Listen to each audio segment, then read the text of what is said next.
ಲೀಲಾಜಾಲ YouTube ಚಾನೆಲ್ಗೆ ನಮ್ಮ ವೀಕ್ಷಕರಿಗೆಲ್ಲ ಹಾರ್ದಿಕವಾದಂಥ ಸ್ವಾಗತ.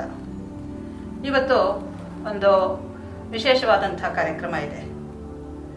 ಸಂದೀಪ್ ಬಾಲಕೃಷ್ಣ ಇವರು ಸುಪ್ರಸಿದ್ಧ ಲೇಖಕರು, ಸ್ವತಂತ್ರ ಅನ್ವೇಷಕರು. ಅಂದರೆ ಯಾವ ಒಂದು ಸಂಸ್ಥೆಯ ಸಹಾಯವನ್ನು ತಗೊಳ್ಳದೆ ಸ್ವತಂತ್ರವಾಗಿ ಅವರು ಅನ್ವೇಷಣೆಯನ್ನು ಮಾಡಿ research based articles and books ಬರೀತಾ ಇದ್ದಾರೆ. ಆ ದೃಷ್ಟಿಯಿಂದ ಅವ್ರನ್ನ ನಾನು ತುಂಬ ವಿಶೇಷವಾದಂಥ ಅತಿಥಿ ಅಂದ್ಕೊಳ್ತಾ ಇದ್ದೀನಿ. ಅವರು ಇವತ್ತಿನ ದಿವಸ ಲೀಲಾಜಾಲದಲ್ಲಿ ಅವರ ಹೊಸ ಪುಸ್ತಕದ ಬಗ್ಗೆ ಹೇಳೋದಕ್ಕೆ ಅಂತ ಬಂದಿದ್ದಾರೆ. ಅವರಿಗೆ ಹೃತ್ಪೂರ್ವಕವಾದಂಥ ಸ್ವಾಗತವನ್ನು ಕೋರ್ತಾ ಇದ್ದೇನೆ. ಸಂದೀಪ್ ಬಾಲಕೃಷ್ಣ ಅವರಿಗೆ. ಬಾಲಕೃಷ್ಣ ಅವರು ಬರಹಗಾರರು ಅಂತ ಹೇಳಿದೆ. ಏನೇನು ಬರೆದಿದ್ದಾರೆ? ಅವರದ್ದು ಈಗಾಗಲೇ 4 ಪುಸ್ತಕ ಪ್ರಸಿದ್ಧವಾಗಿದೆ. 5ನೇದು ಇವತ್ತು ಹೊಸದಾಗೊಂದು ಬಂದಿದೆ. ಅದಕ್ಕೋಸ್ಕರವಾಗಿ ಆ ಪುಸ್ತಕವನ್ನು ಆಧರಿಸಿ ಇವತ್ತಿನ ದಿವಸ ಒಂದು ಅವರ ಜೊತೆ ಒಂದು ಪರಿಚರ್ಚೆಯನ್ನು ಇಟ್ಕೊಳ್ತಾ ಇದ್ದೀನಿ. ಅವರನ್ನು ಹೃತ್ಪೂರ್ವಕವಾಗಿ ನಾನು ಮತ್ತೊಮ್ಮೆ ಸ್ವಾಗತಿಸ್ತಾ ಇದ್ದೇನೆ ಲೀಲಾಜಾಲಕ್ಕೆ. ಇವತ್ತಿನ ದಿವಸ ಅವರ 5ನೇ ಪುಸ್ತಕ ಇನ್ವೇಡರ್ಸ್ ಆ್ಯಂಡ್ ಇನ್ಫಿಡಲ್ಸ್ ಅಂತ ಹೊಸ ಪುಸ್ತಕ ಇದೆ. ಈ ಪುಸ್ತಕ ಬಂದಿದೆ, ಇತ್ತೀಚೆಗೆ ತಾನೇ ಬಂದಿದೆ. ಇದನ್ನು ಕುರಿತು ಒಂದು ಚರ್ಚೆ ಮಾಡೋಣ ಅಂತ. ಈ ಪುಸ್ತಕದ ವಿಚಾರವಾಗಿ ಒಂದು ಸಣ್ಣ ಮುನ್ನುಡಿ ಕೊಡ್ಬೋದು ಅದಕ್ಕೆ ಅಂತ ಹೇಳಿದ್ರೆ, ನಮ್ಮ ದೇಶದಲ್ಲಿ ಬಹಳ ಹಿಂದಿನಿಂದ ಸಾವಿರಾರು ವರ್ಷಗಳಿಂದ ಈ ತುರುಷ್ಕರ ಹಾವಳಿ ತುಂಬ ದೊಡ್ಡದಾಗಿದೆ. ಅದು ಹೇಳತೀರದೇ ಇರೋವಂಥದ್ದು.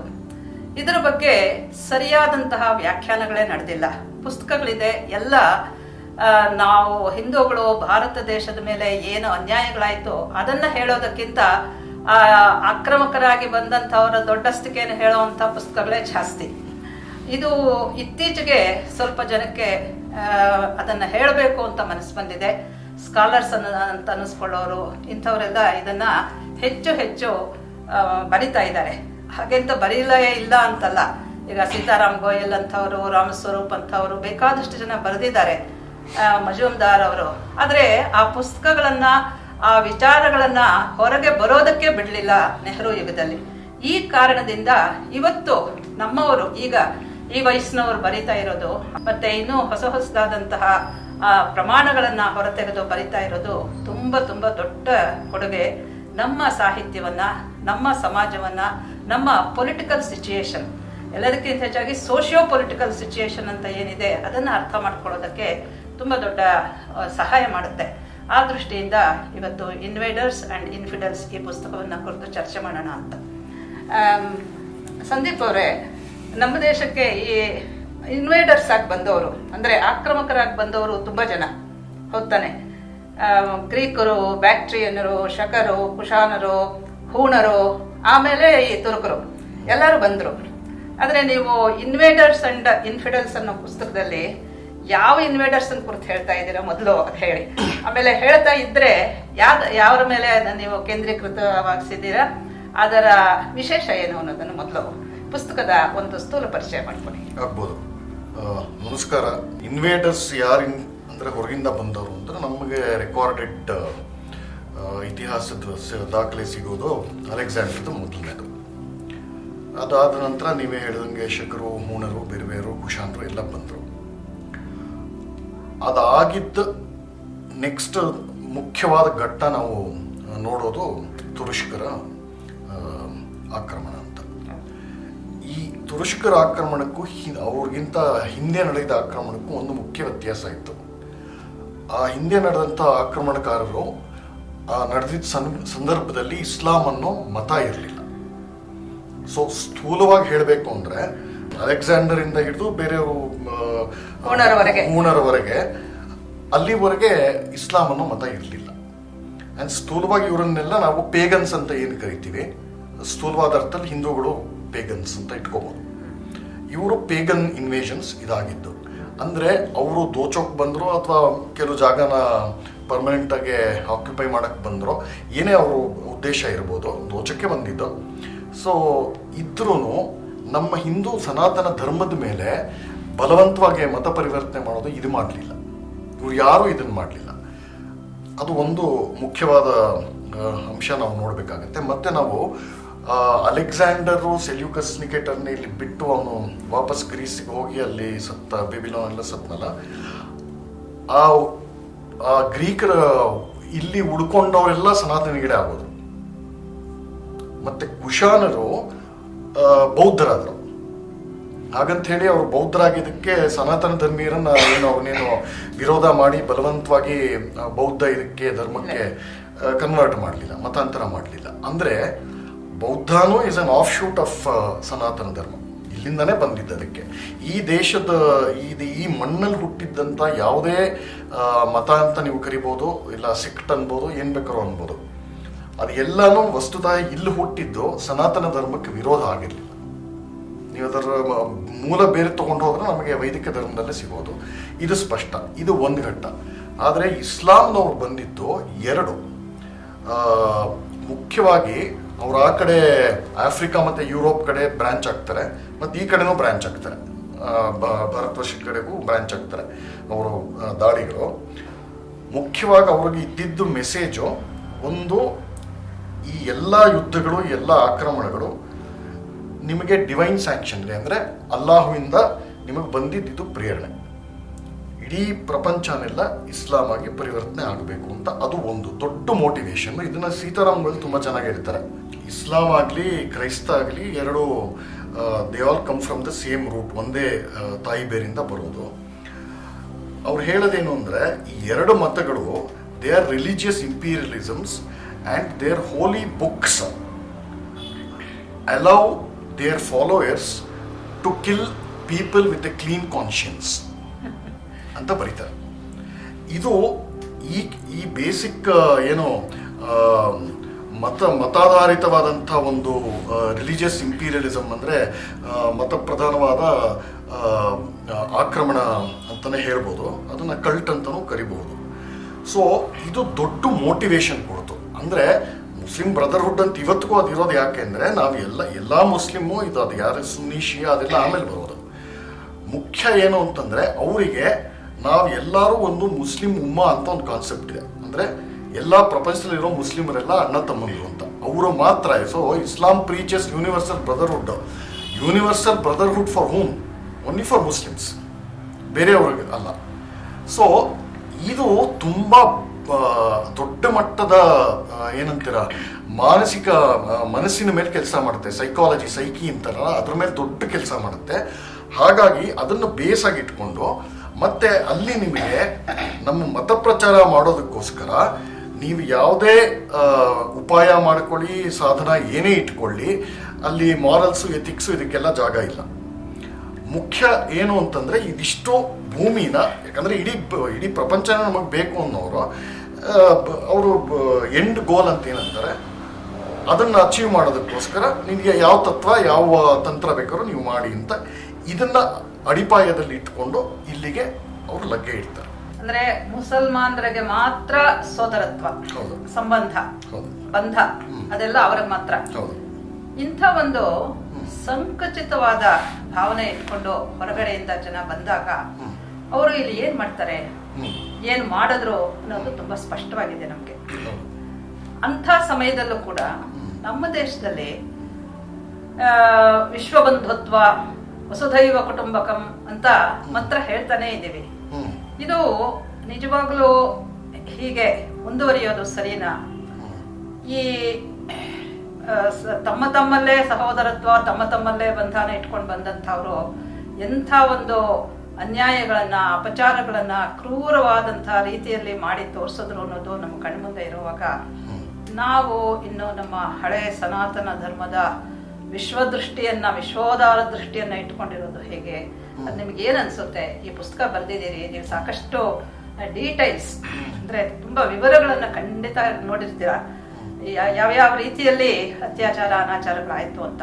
ಸೊ ಆ ಸಂದರ್ಭದಲ್ಲಿ ಈ ಮುಸ್ಲಿಂ ಬ್ರದರ್ಹುಡ್ ಮತ್ತು ನಮ್ಮ ಸನಾತನ ಧರ್ಮದ ಈ ವಿಶ್ವ ಬಂಧುತ್ವ ಇದೆರಡನ್ನು ಸ್ವಲ್ಪ ಅಪೋಸಿಟ್ ನಲ್ಲಿಟ್ಟು ಒಂದು 4 ಮಾತು ಹೇಳ್ಬೇಕು ನೀವು. ಖಂಡಿತ. ನಮ್ಮಲ್ಲಿರುವಂಥ ಏನದು ವಿಶ್ವ ಬಂಧುತ್ವ ವಸುದೈವ ಕುಟುಂಬಕಮ್ಮು ಏನೇನೋ ಚೆನ್ನಾಗಿಲ್ಲ ಹೇಳ್ತಾರಲ್ಲ, ನಾವು ವಿಶ್ವಗುರು ಆಗ್ತೀವಿ ಅಂತ. ಇದು ಯಾವ ಸ್ತರದಲ್ಲಿ ಮತ್ತೆ ಎಂತೆಂಥವ್ರಿಗೆ ಯಾರ್ಯಾರಿಗೆ ಯಾವ ಅರ್ಥದಲ್ಲಿ ಅಪ್ಲೈ ಆಗುತ್ತೆ ಅಂತ ಫಸ್ಟ್ ನೋಡಬೇಕು, ಆಯ್ತಾ? ಈಗ ಒಂದು ಮುಖ್ಯ ನಮ್ಮ ಕಾಲಕ್ಕೆ ನಿಮ್ಗೆ ಎತ್ತಿರೋ ಪ್ರಶ್ನೆ ಕೂಡ ಬಹಳ ಇಂಟ್ರೆಸ್ಟಿಂಗ್. ಯಾಕಂದ್ರೆ ಇಂಥ ಪ್ರಶ್ನೆ ಸುಮಾರು 200 ವರ್ಷದ ಕೆಳಗೆ ಹಿಂದೂಗಳ ಮನಸ್ಸಲ್ಲಿ ಹೇಳ್ತಾ ಇರಲಿಲ್ಲ. ಇದು ಯಾಕೆ ಆಗಿರೋದು ಅಂದ್ರೆ ಇಸ್ಲಾಮನ್ನು ಕ್ರಿಶ್ಚಿಯಾನಿಟಿನೂ ಮತ್ತೆ ಸನಾತನ ಧರ್ಮನು ಒಟ್ಟಿಗೆ ಸೇರಿಸಿ ಧರ್ಮ ಅಂತ ಹೇಳ್ಬಿಡ್ತಾರೆ. ಅದಲ್ಲ, ನಿಮಗೆ ವಸುದೈವ ಕುಟುಂಬಕಮ್ಮ ಇನ್ನೊಂದು ಅನ್ನೋದು where there are some basic agreed rules and principles to operate. ಅಲ್ಲಿ ನಿಮಗೆ ವಸುದೈವ ಕುಟುಂಬಕಮ್ಮು ಇವೆಲ್ಲ ಇರುತ್ತೆ ಅಲ್ವಾ? ಅವ್ರು ಹೇಳೋ ಮುಸ್ಲಿಂ ಬ್ರದರ್ ಒಟ್ಟಿಗೆ ಇನ್ನೂ ಒಂದು ಉಮ್ಮಾಗೆ ಇನ್ನೂ ಒಂದು ಮುಖ ಇದೆ. ನೀವು ಹಿಂದೂ ಅಥವಾ ನಾನ್ ಮುಸ್ಲಿಂ ಆಗಿರೋ ತನಕ ನೀವು ಕಾಫಿರು, ಅಂದ್ರೆ ನಿಮ್ಮನ್ನ ಬಲವಂತವಾಗಿ ಮತಾಂತರ ಮಾಡಬೇಕು ಅಥವಾ ಕೊಂದು ಬಿಡಬೇಕು. ಸೊ ನೀವು ಎಲ್ಲಿವರೆಗೂ ಕಾಫಿರ್ ಆಗಿರುತ್ತೋ ನಿಮಗೆ ಆ ಡೇಂಜರ್ ಇರುತ್ತೆ. ನೀವು ಎಲ್ಲಿ ಕನ್ವರ್ಟ್ ಆಗಿದ ತಕ್ಷಣ ನಿಮ್ಮ ಹಳೆ ಪಾಪಗಳೆಲ್ಲ ತೊಳೆದು ಹೋಗುತ್ತೆ. You become part of brotherhood. ಇದು ಒಂದು ಮುಖ್ಯವಾದ, ಇದು ಬೇಸಿಕಲಿ ಬೇರೆ ಬೇರೆ ಸ್ತರದಲ್ಲಿ ಕೆಲಸ ಮಾಡುತ್ತೆ. ಮುಂಚೆನೆ ಹೇಳಿದಾಗೆ ಮುಖ್ಯವಾಗಿ ಕೆಲಸ ಮಾಡುವಂಥದ್ದು ನಿಮ್ಮ ಸೈಕೆ ಮೇಲೆ. ಸೊ VS ನೈಪಾಲ್ ಒಂದ್ ಕಡೆ ತುಂಬಾ ಚೆನ್ನಾಗಿ ಹೇಳ್ತಾರೆ ಇದು ಯಾವ ರೀತಿ ಆಗುತ್ತೆ, ಇದು ಈ ಮುಸ್ಲಿಂ ಬ್ರದರ್ಹುಡ್, ಇದ್ರ ಇಂಪ್ಲಿಕೇಶನ್ಸ್ ಎಲ್ಲ. Every Muslim who is not an Arab is A convert ಅಂತ.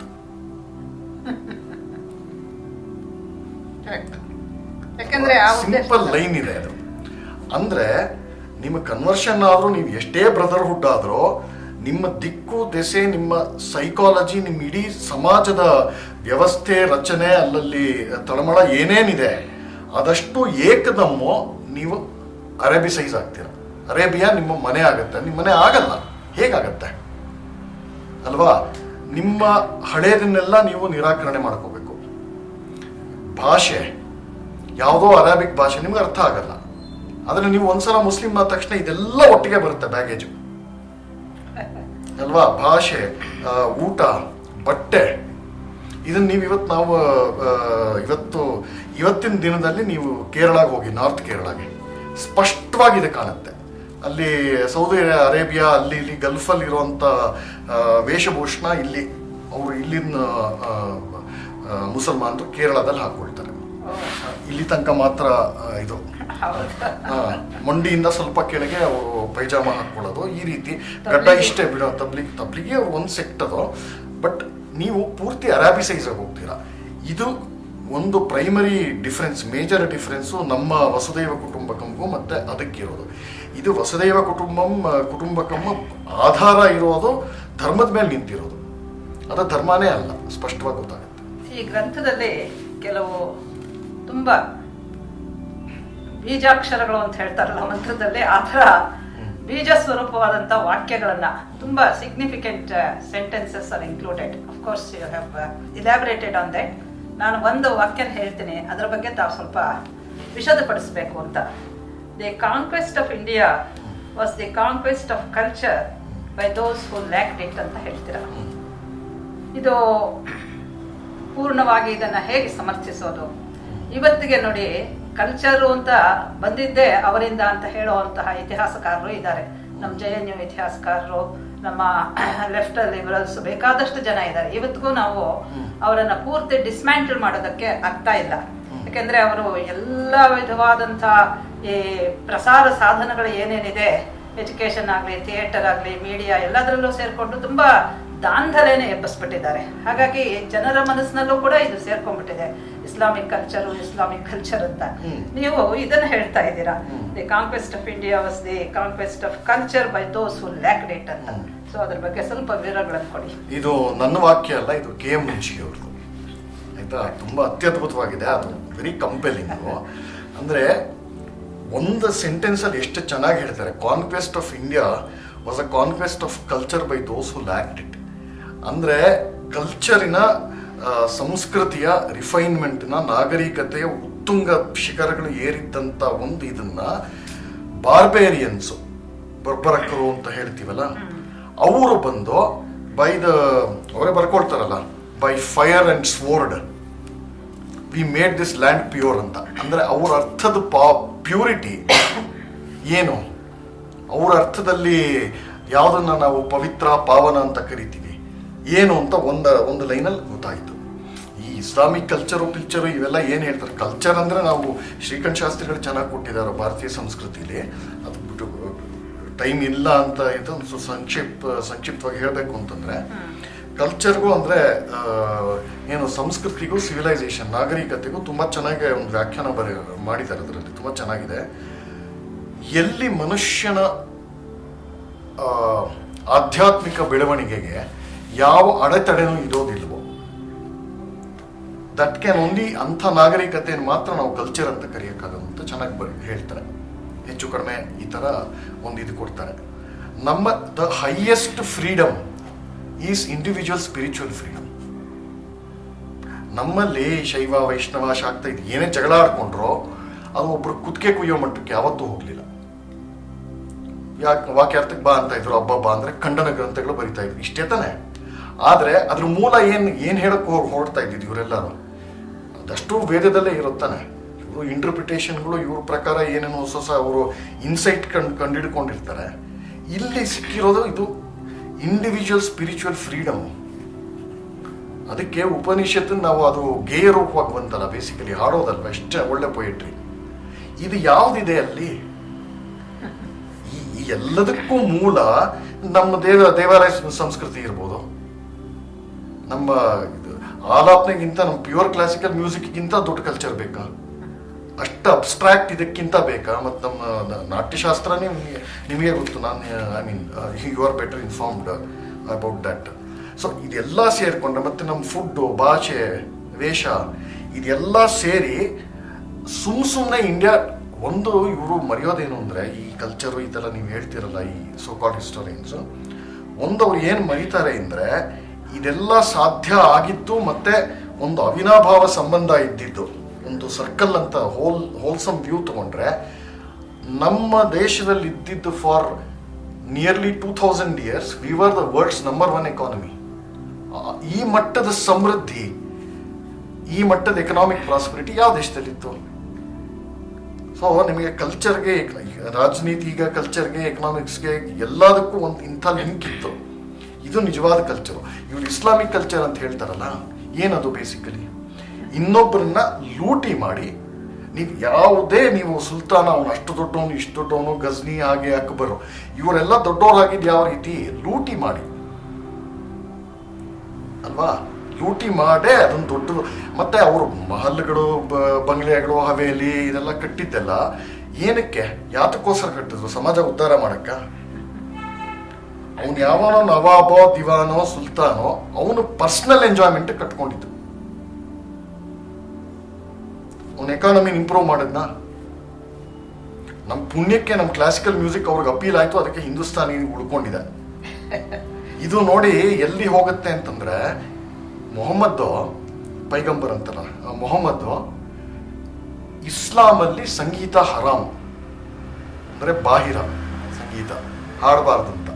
ಅಂದರೆ ಸಂಗೀತದ ಪ್ರಭಾವ, ಅದರ ಮೂಲ ಸೆಲೆ ಎಲ್ಲಿದೆ ಮನುಷ್ಯನೊಳಗೆ, ಇನ್ ಸ್ಪೈಟ್ ಆಫ್ ಪ್ರಾಹಿಬಿಷನ್ ಇವರು ಸುಲ್ತಾನರು ಅದನ್ನ ಇಲ್ಲಿ ಪ್ರೋತ್ಸಾಹ ಕೊಟ್ಟರು. ಅಂದರೆ ಎಲ್ಲಿ ಹೋಗಿ ನಿಲ್ಲುತ್ತೆ, ಯಾವ ಡೈಮೆನ್ಷನ್ಸ್ ಅಲ್ಲಿ ಇದನ್ನು ನೋಡ್ಬೋದು ಅಂತ. ಸೊ ಇದನ್ನ ನಾಶ ಮಾಡಿತ್ತು. Conquest of India was a conquest of culture by those who lacked it. ಯಾಕಂದ್ರೆ ನಿಮಗೆ ಯುದ್ಧ ಮಾಡಿ, ಕೊಚ್ಚಿ, ಕೊಂದು, ಬೆಂಕಿ ಹಾಕಿ ಇನ್ನೊಬ್ಬರನ್ನ ಧ್ವಂಸ ಮಾಡಿದ್ರೆ, ನೀನು ಕಟ್ಟಿರೋ ಒಳ್ಳೆ ಮನೆ, ಇನ್ನೊಂದು ಮಾಡಿರೋ ಒಳ್ಳೆ ಅಡುಗೆಯಲ್ಲಿ ನಾನು ಅಮೇಧ್ಯ ಮಾಡ್ತೀನಿ ಅನ್ನೋದೇನ ಕಲ್ಚರು? ನೀವು ಹೇಳಿದ್ರಲ್ಲ ಈ ಲಲಿತ ಕಲೆಗಳು ಅಂತ, ಇವೆಲ್ಲ ಅವರಿಗೆ ಬಾಹಿರವಾಗಿತ್ತು. ಇದಕ್ಕೆ ನಾನು ಕಾಲೇಜಲ್ಲಿ ವರ್ಕ್ ಮಾಡ್ತಾ ಇರುವಾಗ ಯಾವುದೋ ಒಂದು ಮುಸ್ಲಿಂ ಕಾಲೇಜ್ಗೆ ಹೋಗಿದ್ದೆ. ಅಲ್ಲಿಗೆ ನಾನು ಹೋಗಿರಲಿಲ್ಲ, ಅಲ್ಲಿನ ಟೀಚರ್ಸ್ ಬಂದಿದ್ರು. ಅವ್ರು ಹೇಳ್ತಾ ಇದ್ರು, ಅವ್ರ ಕಾಲೇಜಲ್ಲಿ ಯಾವ ವಿಧವಾದಂಥ ಕಾರ್ಯಕ್ರಮವೂ ನಡೆಯೋಲ್ವಂತೆ.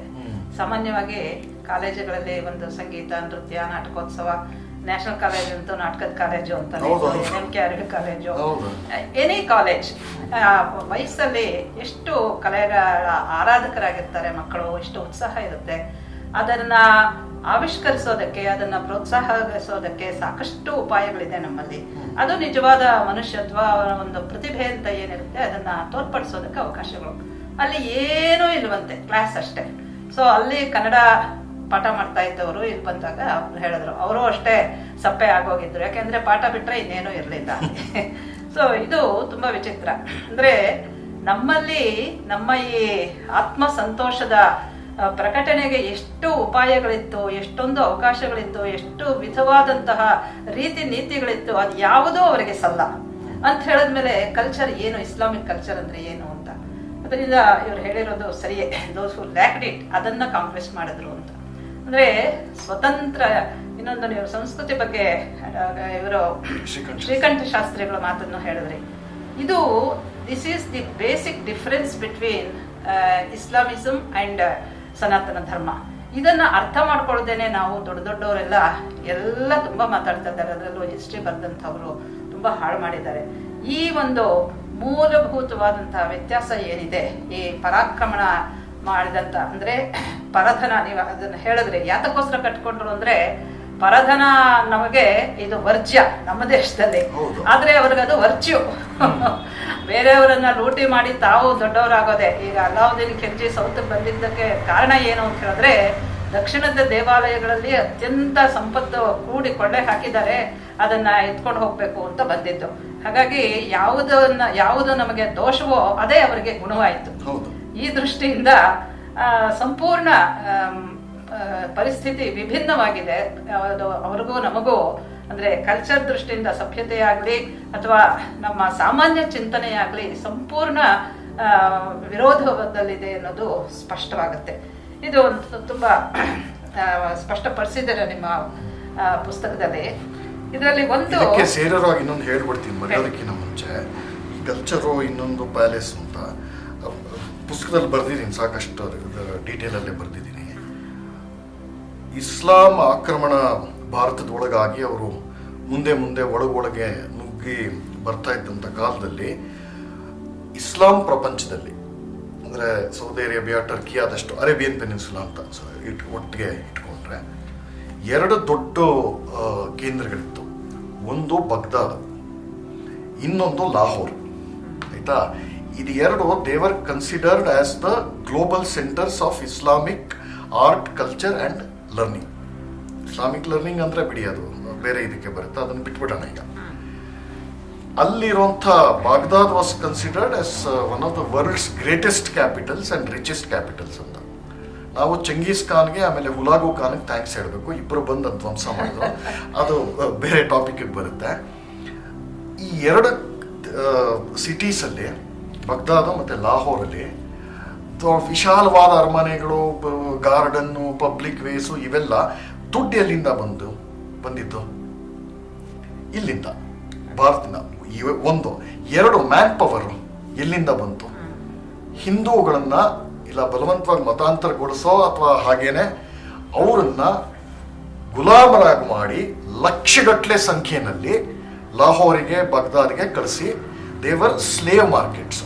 ಇದ್ರ ಒಂದು ಸ್ಟಡಿನೇ ಇದೆ, ಅದು ನಾನು ನೋಡ್ತಾ ಇದ್ದೀನಿ. ನನ್ನ ಮುಂದಿನ ವಾಲ್ಯೂಮ್ಸ್ಗೆ ಬೇಕಾಗುತ್ತೆ, ಅದನ್ನೇ ನೋಡ್ತಾ ಇದ್ದೀನಿ. ಆ ಸ್ಲೇವ್ ಸಿಸ್ಟಮ್ ಇಷ್ಟು ಯಾರು ಮಹಮೂದ್ ಗಜ್ನಿ ಇರ್ತಾನಲ್ಲ, ಅವನು ಯಾವ ಮಟ್ಟಕ್ಕೆ ಗುಲಾಮರನ್ನ ಏನೋ ಬಲವಂತವಾಗಿ ತಗೊಂಡೋಗಿ ಮಾರ್ತಾನೆ ಅಂದ್ರೆ, ಇಲ್ಲಿ ವೈಭವದಿಂದ ಇದ್ದಿದ್ದಂಥ ವೈಶ್ಯರು, ವಣಿಕರು, ಇವರೆಲ್ಲ ವರ್ತಕರು, ಅರಿಸ್ಟೋಕ್ರಾಟ್ಸ್ ಅಂತ ಏನ್ ಕರಿತೀವಲ್ಲ, ಅವರು ಅಲ್ಲಿ ಹೋಗಿ ಅವ್ರ ಮನೆ ಮುಸುರೆ ತಿಕ್ಕೋ ಪರಿಸ್ಥಿತಿ ಬರುತ್ತೆ.